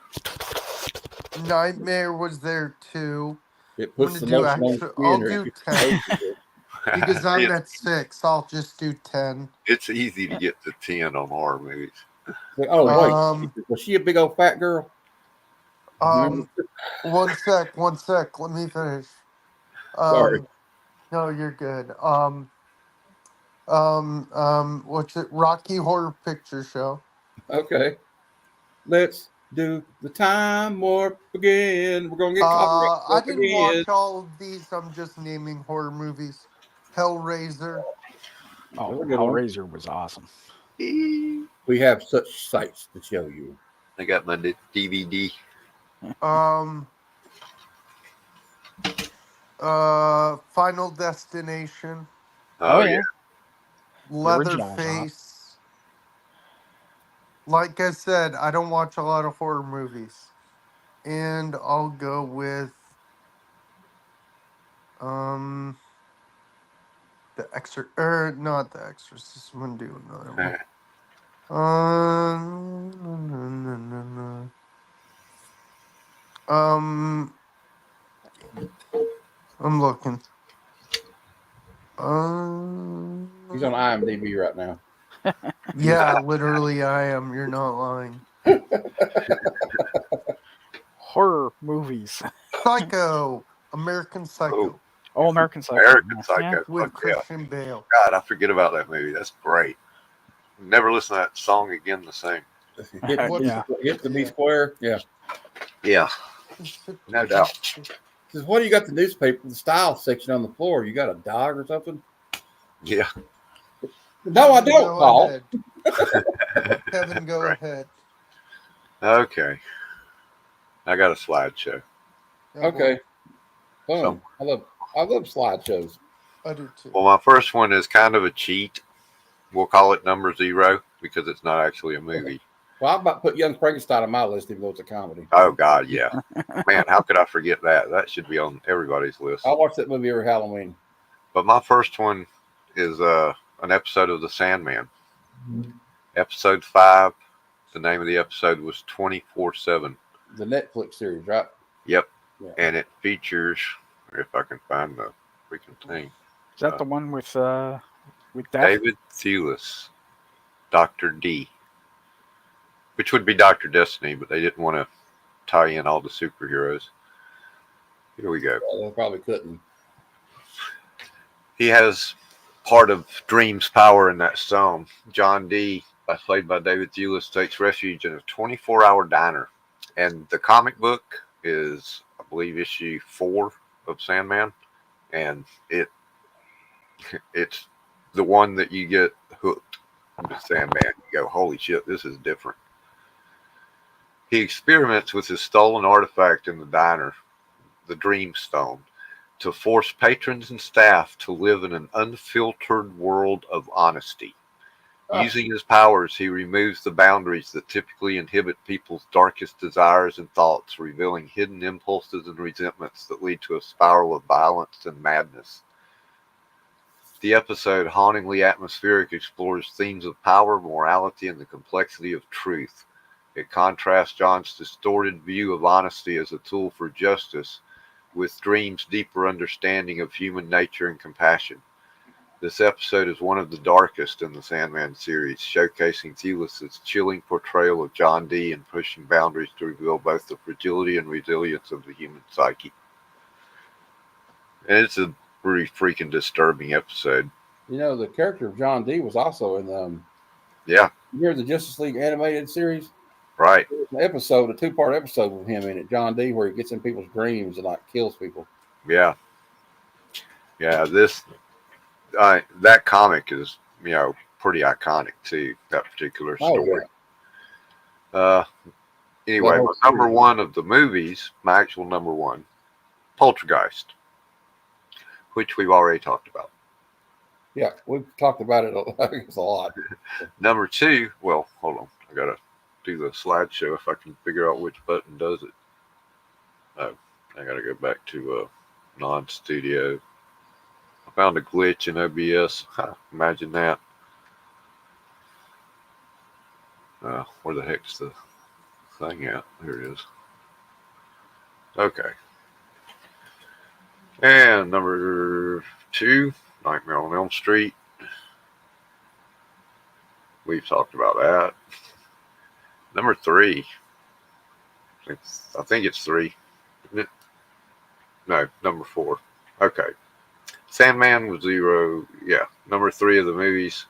Can't believe nobody's mentioned it. 1979, directed by Ridley Scott, a groundbreaking sci-fi horror film that follows the crew of the spaceship Nostromo, who intercept a distress signal from an uncharted planet. Upon investigating, they discover an alien species that attaches itself to a crew member, eventually releasing a terrifying creature that grows and hunts the crew one by one within the confines of basically a haunted house in space. The film combines elements of horror, sci-fi, and suspense, using confined spaces and limited lighting to create a sense of claustrophobia and dread. Alien introduced a powerful protagonist. You're going to give me nightmares. Ellen Ripley, played by Sigourney Weaver, who became a genre icon for her resilience and intelligence. It included cast members Tom Skerritt as Captain Dallas, John Hurt as Kane, Ian Holm as the android Ash, and Yafet Kato as Parker. The xenomorph creature designed by R.H.R. Geiger is both visually unique and horrifying, making it a landmark film that defined sci-fi horror. How'd y'all forget that movie? Oh no, that was on my list. Sci-fi movies. I always, people say horror movies. That's what this is. You're not gonna like what I'm getting ready to say, though. I like Aliens better. Aliens is a sci-fi adventure action movie. Aliens, as far as alien movies, I just like it because I like action. Okay, yeah. What's your number three? But this movie cool when the badass Marines go fight them. Yeah. The part where the alien comes out of John Hurt's chest. Did you know? I heard that when they did it, they did not tell Veronica Cartwright what was going to happen, and she gets covered in blood. And that was actual shock. Yeah. Yeah, that was her actual shock because she did not know it was going to happen like that. Right. That movie is great though, and it introduced the world to the great Sigourney Weaver. Yeah, for sure. And it was actually, Ridley Scott that put him on the map too. So. Oh, yep. All right. All right. Number four. This one's a little different. It's not as scary, but God, I love it. But it has some scary parts for sure. In 1996, Peter Jackson directed Michael J. Fox in The Fright. I love that movie. Blends horror, comedy, and supernatural elements. Follows Frank Bannister, Michael J. Fox, a psychic who can communicate with ghosts, and uses his gift to run a ghost-busting scam. However, things turn dark when he encounters a real malevolent spirit, the Grim Reaper, who is responsible for a string of mysterious deaths. The film stands out for its inventive effects and a mix of humor and suspense. How old was Explores Michael themes J. of grief, Fox? guilt, and redemption with Jackson's unique blend of horror and whimsy. And This was Jake bef- Busey as Jarney Bartlett delivers a great performance as the killer. This was before or after Back to the Future, right? Oh yeah, it was well after. This was one of the last movies he did before he got to where he couldn't do movies anymore. I think there was maybe one after this one. I'm not sure. And it's got a guest appearance by Arlie Ermy as the ghost drill instructor. Yeah. I thought that was awesome. I thought it was a good movie, though. I mean, Yep. All them little cameos in the like that. Yeah, R.J. Emery, that was great in the graveyard. Everybody, all the ghosts are running so they won't get shot by the ghost bullets. Yeah. Okay. All right, next. My next one is The Shining, which we've talked about. Yep. Not surprisingly. And followed by The Exorcist, which we discussed at length too. Yep. Now we're on number 7. Yep. And the next one, I'm surprised more people don't think of this, but from 1976 also, The Omen. Yep. Oh yeah, that's a great movie. Horror film that follows Robert Thorne, played by Gregory Peck, and his wife Catherine, portrayed by Lee Remick, as they raise a young boy named Damien. What a name! That name's evil now because of this movie. It's probably evil before that, though. Whom they adopt after their biological child dies. Unbeknownst to them, Damien is actually the Antichrist. Strange and deadly occurrences surround the family, escalating as his demonic origins become evident. It masterfully builds suspense as Robert discovers the horrific truth about Damien, setting up one of the most iconic horror climaxes. Mm-hmm. Directed by Richard Donner, The Omen is renowned for its chilling atmosphere, exploring themes of fate, faith, and the battle between good and evil. Notable scenes and a haunting score by Jerry Goldsmith make it a film staple. And it's got some freaky ass death scenes in it. Oh man! Like when the journalist gets the spike to the head. Yeah. And then when the babysitter hangs herself, it's all for you, Dad. Yeah. And the kid's always watching. Yeah, that little kid, dude. Oh, I had a friend named Damien, and he freaked me out. How can you name your kid that? I don't know. They must not seen the movie, dude. All right. Okay, my next one, we hadn't really talked about. I didn't read the stuff because logs kind of flew back. I'm sorry. All Final Destinations. They're good movies, but it made me not want to get behind a logging truck the rest of my life. Or get out I go inside when somebody's cutting the grass and make sure the door's shut. Yeah, no shit. Don't get on any roller coasters. Yeah. Supernatural horror film centered on a group of high school students who narrowly escape a deadly plane crash after one has a premonition about the disaster.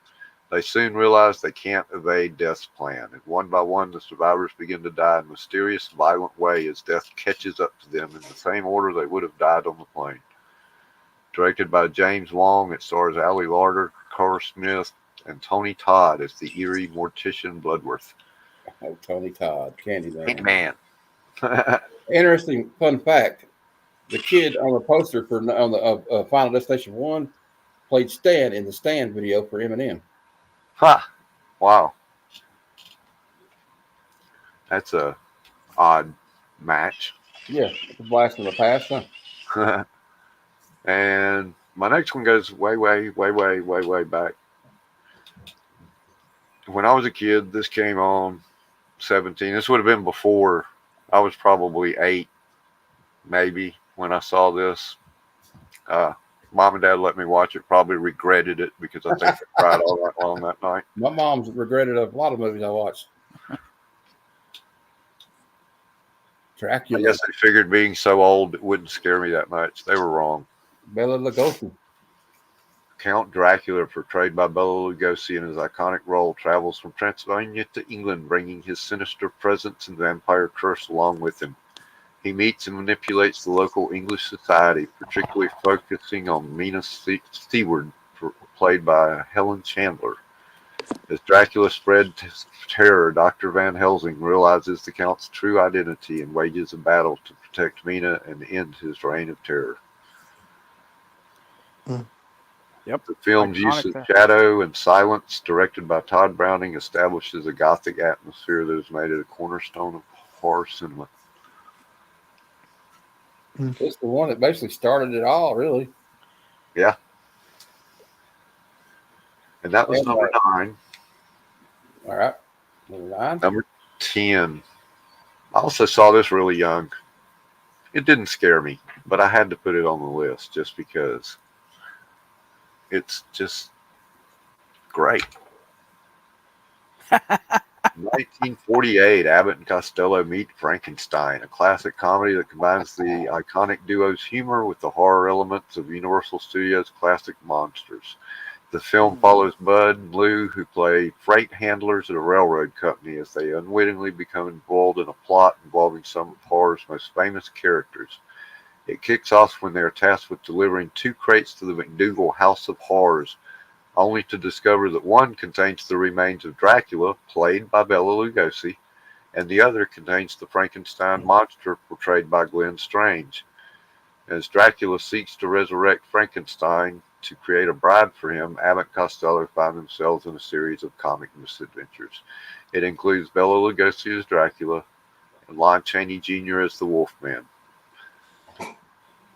Did you guys ever watch the Bugs Bunny Dracula, where Well, I love that one where he's like, funny you how, won't hit the bats with glasses. which Hits 'em brings with me a to my honorable mention. Oh, You got really close to it, bringing up Bugs Bunny, but I had to throw this in there. is it Frankenhair? It's another one that's not a movie, so that's why it's an honorable mention. Oh yeah. From the year I was born, it's The Great Pumpkin, Charlie Brown. Beloved animated television special that first aired in 1966. The story follows Charlie Brown and his friends as they prepare for Halloween. I thought you While were most gonna kids are do. excited about trick-or-treating, Linus believes in the mythical Great Pumpkin, a figure he thinks will rise from the pumpkin patch on Halloween night to deliver presents to children. He spends the night waiting for the Great Pumpkin, while Charlie Brown's Halloween is marked by continuous misfortune, receiving nothing but rocks in his trick-or-treat bag. Kevin, special- I thought you. Oh, go ahead. Sorry. It touches on themes of faith, hope, and the innocence of childhood. Linus's unwavering belief in the Great Pumpkin symbolizes the idea of holding on to your dreams and ideals, even when they seem unlikely or irrational. Meanwhile, Charlie Brown's experience highlights feelings of alienation and disappointment, reflecting the struggles many face in social situations. The contrasting perspectives of the characters, Linus's optimism versus Charlie Brown's cynicism, underscores the essence of the Halloween season, a blend of anticipation, disappointment, and the innocence of youth. Overall, it's a timeless tale that resonates with viewers of all ages, encouraging them to embrace the beliefs and the spirit of the holiday, no matter how whimsical they may seem. Kevin, I thought you were gonna do Coraline. Nah, I like it, but it's not up there with any of these. Yeah, I agree. Okay, nice list. I do love Coraline, though. My honorable mentions were like, I wanted to put The Thing on there, but I didn't really think it was a horror movie. The Thing? It is. It's Yeah, it's on my list. Scary, it scared What me. do you I have, should have put it on Flutter? there then. I should have put It's it on on, there. it's on my list. And I almost put the original Last House on the Left on my list, but Oh, yeah. Yeah, I but forgot about that one too. I thought I'd go with the Wes Craven's most popular film. People Under the Stairs. That's another really Yep. good Wes Yep. Craven. What was that horror show on Adult Swim that was Frankenhole? Mary Shirley's Frankenhole? I don't That remember. was a I don't weird ass remember show. it. No. But I was tempted to put Young Frankenstein on there, even though it's not a horror. I mean, per se. Well, we still got Santa's choices. Yeah, let's go to Santa. All right. Well, Do you have a there's show? actually quite a few that aren't on anybody else's list, surprisingly. Cool. My honorable mention is the original Nosferatu. Oh silent, Yep. Yeah. the silent. It is the one that started. It is all of it. started First it vampire all. movie ever. That is my my number 10 is Nightmare on Elm Street 2. Mm. 2. God, Yeah, I it hated is that the one. most campiest, stupidest Okay. movie there For is. that reason, I can see it. Yeah. But but I love it. I love watching it. It It is just has just nothing hilarious. to do with the rest of the movies. No, it is absolutely like I mean Freddy's Not even barely Wes in it. Craven. I don't think he was involved at all. Halloween 3 didn't have nothing to do with the rest of them either. The Halloween series. Yeah. My number 9 is a little bit newer, but The Ring. Because Yeah. let's face it, that was Yeah. I'm gonna put that on my list. literally scary. I mean, Right. it had spine chilling just Yeah. ideas that were really cool. When she comes out of the TV, dude, oh my god! I know, right? When the kid says, "Don't, you shouldn't have let her loose." Now she never sleeps. Still my to God. this day, my buddy's ex-wife, I'll call her on Halloween and she'll pick up and it'll be like 7 days.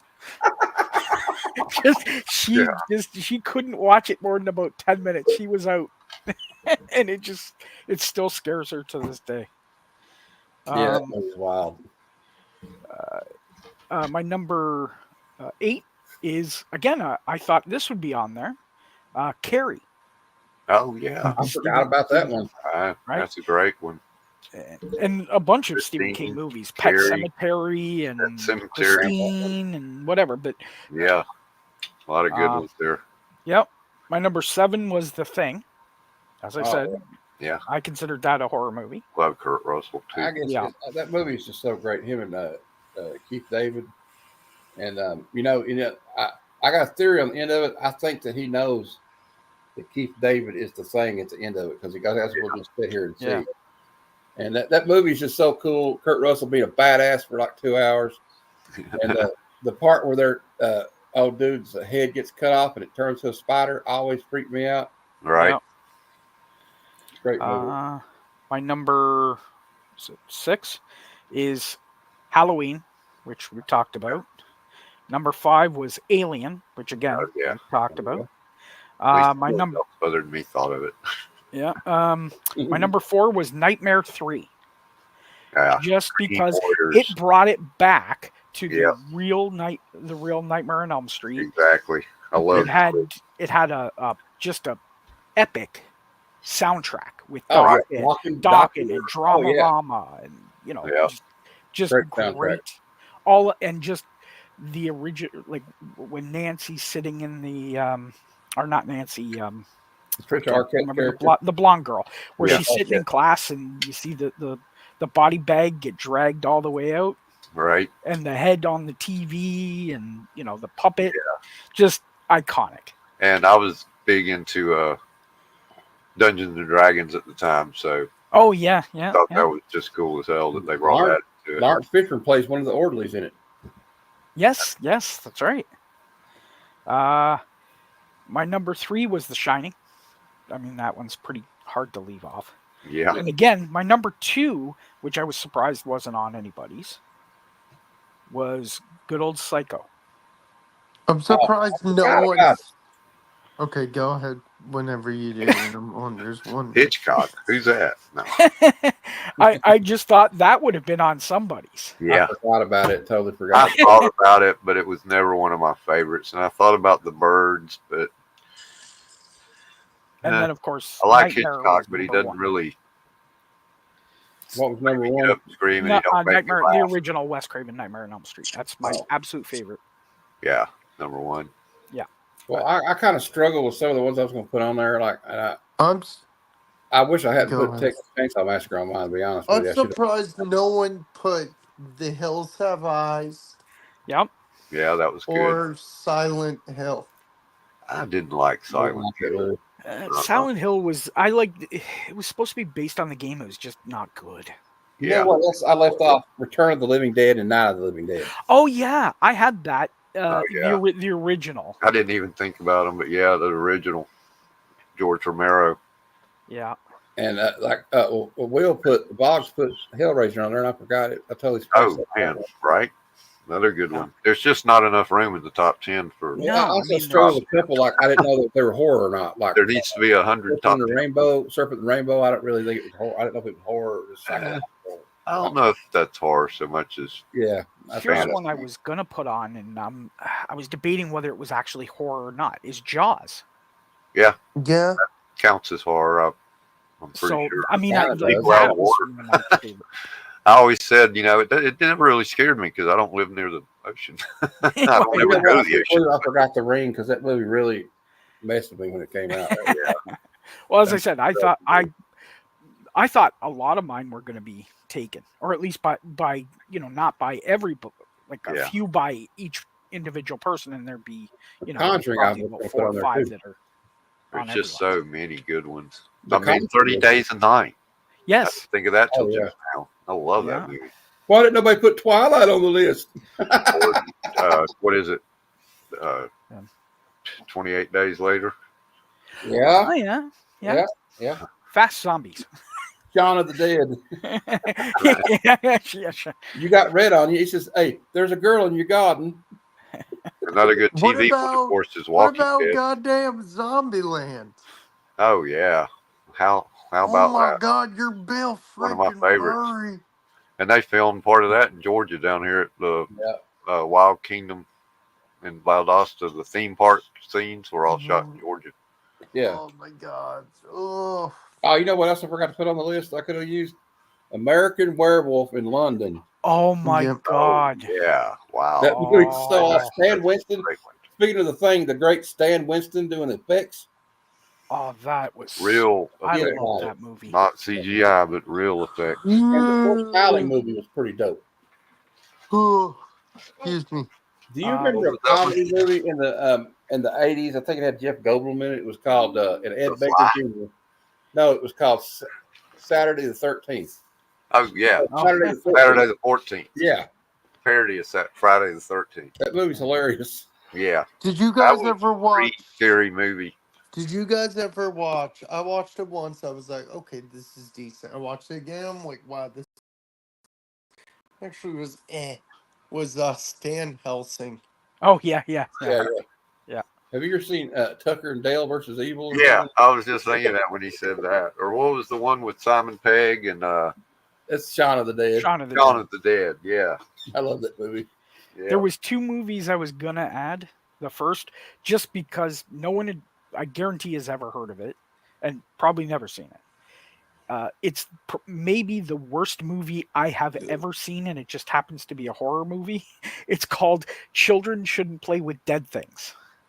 The whole movie is just them going around digging up graves to marry them to people. It is the stupidest movie I've ever seen. I mean, it is dumb. Is it dumber than Troll number 2? I don't know. I don't dumb know if as I've seen what? Troll 2. Troll 2 is ridiculously stupid. Trolls 2? Yeah, Troll 2, like the troll, like a troll. The And then Troll Dolls? No. No. They're, They're like They're ugly looking.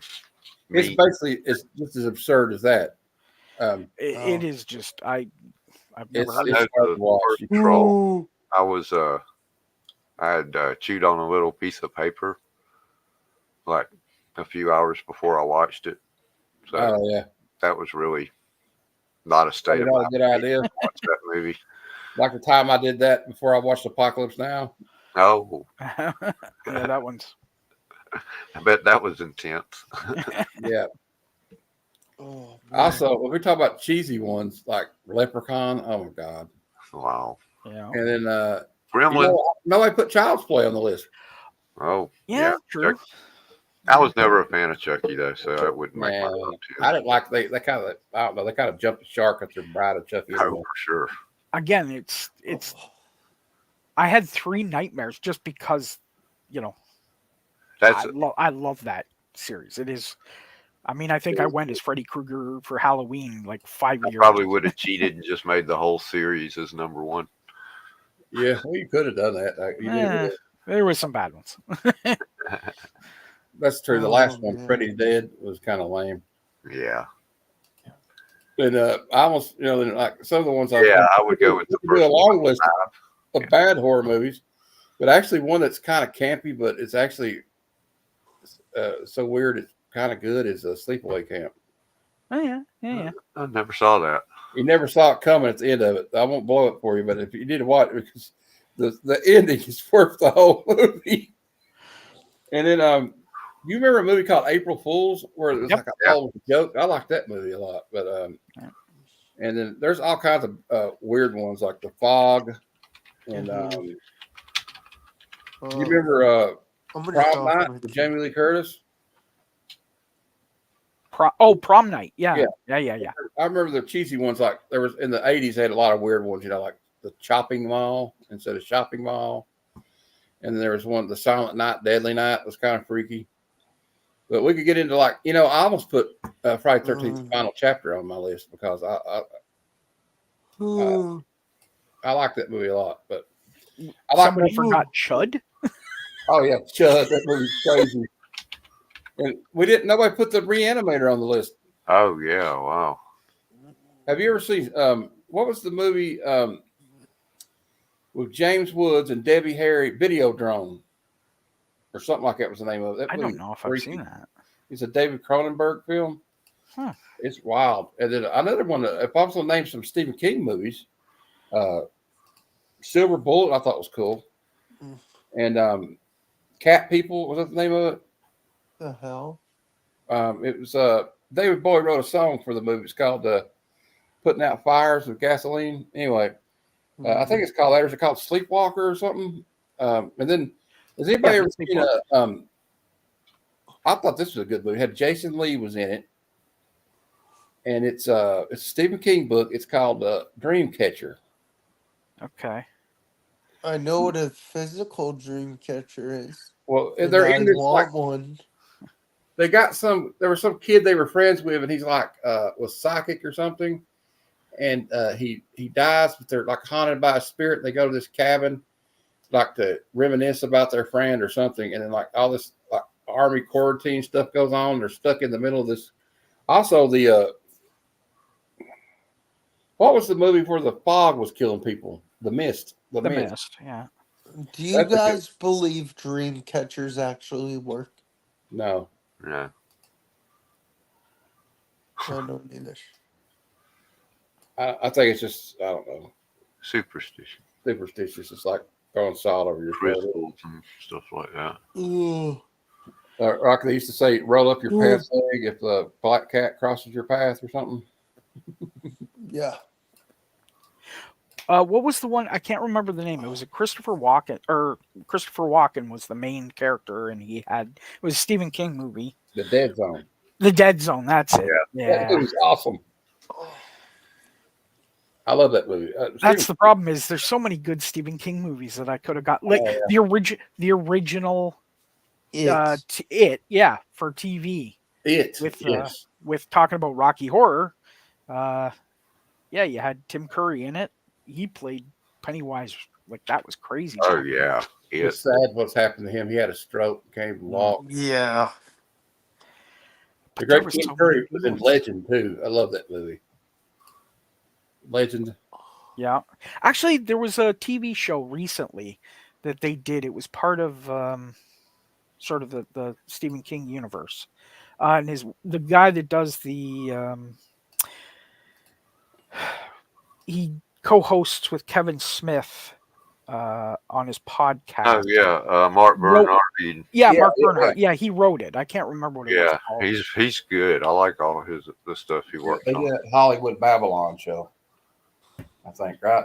No. Are you talking about the black guy that does the show with him? Yeah.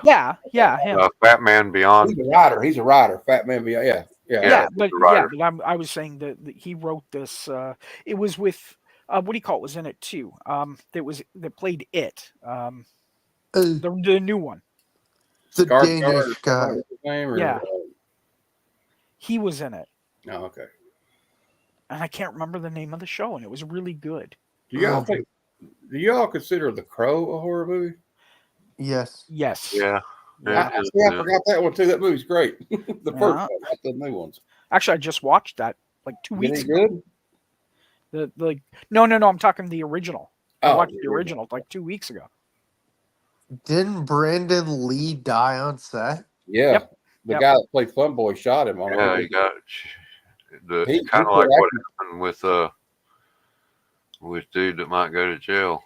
Yeah, the Baldwin? actor. Yeah, Baldwin. Yeah. the actor who played the Fun Boy quit acting for 2 years because of it. Yep.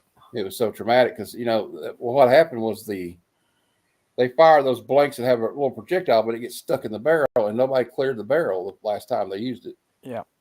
And the projectile come out when they used the blank, and it hit him. That's a shame.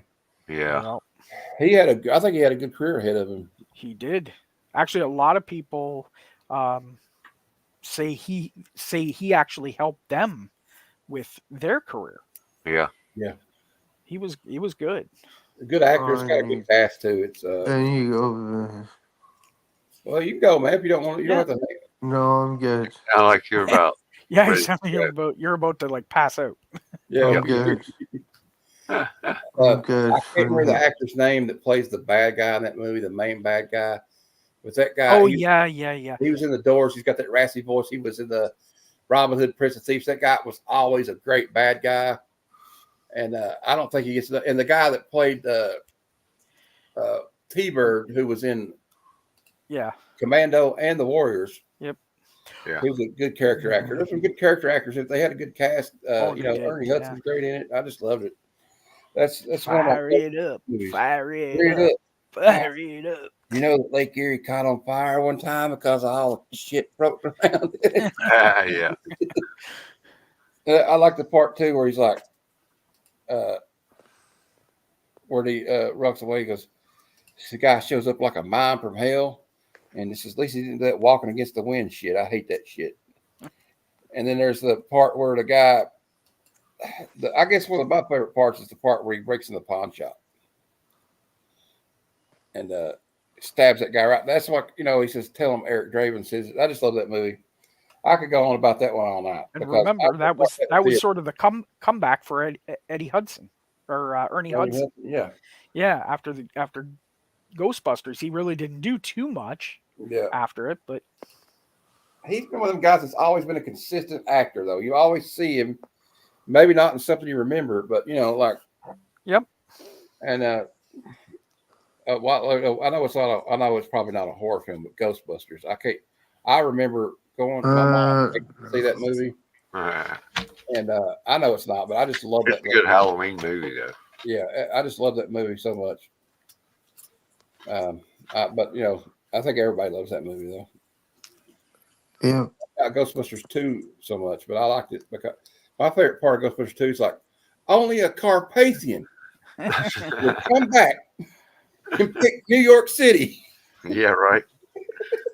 I've got something to tell Kevin after the stream's over. Okay, we're about done anyway. I think we're at the end. I think that was everything, wasn't it, on the list? Yeah, we covered everything. I mean, that's pretty good. We got 2 hours.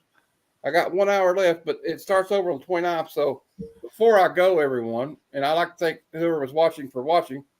Let's go on for an hour about horror movies, but it is Halloween. So what I want to say is I have a claim sale on YouTube Tuesday at 6 p.m. Eastern. Now, mine's not going to be free shipping because I just can't do that. But Tuesday after tomorrow? Yeah. Are we still doing our trade? Yeah. I just haven't had the money to send it yet to you. No worries, buddy. But I will take the stage for a minute to show you some of the stuff I have for $2 claims. There's going to be stuff that's not $2 too, but I won't show that just yet. Just a suggestion: when you do it, maybe make something that's on your stand that's like a sticky note that you've got $1, $2, $5, or whatever it is when you're switching, so people don't get confused. I'm going to. I'm still working on that. Oh, you're selling that one? I have 2 copies of it. How much is your shipping? I don't know yet. What we're going to do is this.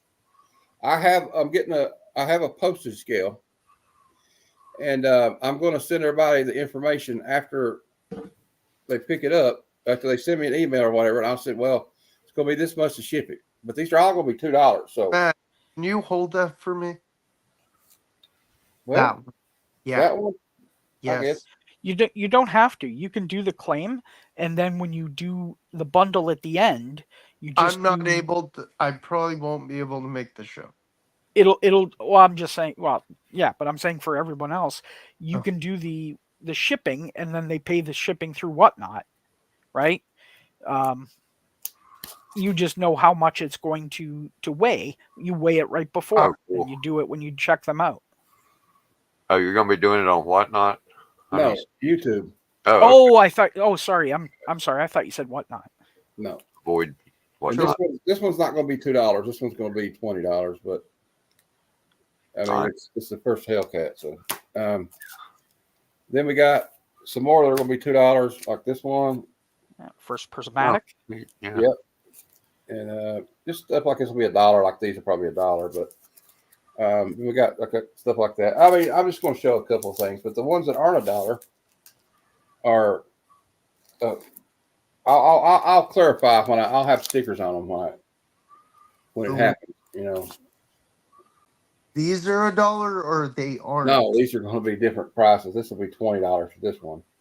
Yeah. This one's going to be like $5. This one's going to be about $15. I mean, I'll give people a chance if they want to look them up, but I know what these are. I'm not going to sell them cheap. I'm not going to give them away. I know what I got in them. Yeah. There's a Whatnot exclusive. Yep. Oh, that's nice. How much you gonna want for that one? The Frank Miller Daredevil. $3. Not bad. You never know. If I'm in a good mood, I'll put it up there for $2. Who knows? Matt, But, can I $7 now total for the GI Joe? $2 and then like $5 shipping. Yeah. What's your well, you know what? If you really want that bad, I'll just give it to you, man. I guess. Nah, let me pay you. Well, why not do it when you're doing the swap? Put it in with the. Yeah. But I'm already just okay. Well, I'm sending him $2 already, so sure, why not? It don't matter. Hey, go find me something in a dollar bin somewhere. Or if you pay for the shipping, that gets that gets your trade. I'll find something to trade you. Yeah, I'll do $2 and then I'll find you something again in the future. Whatever, it don't matter.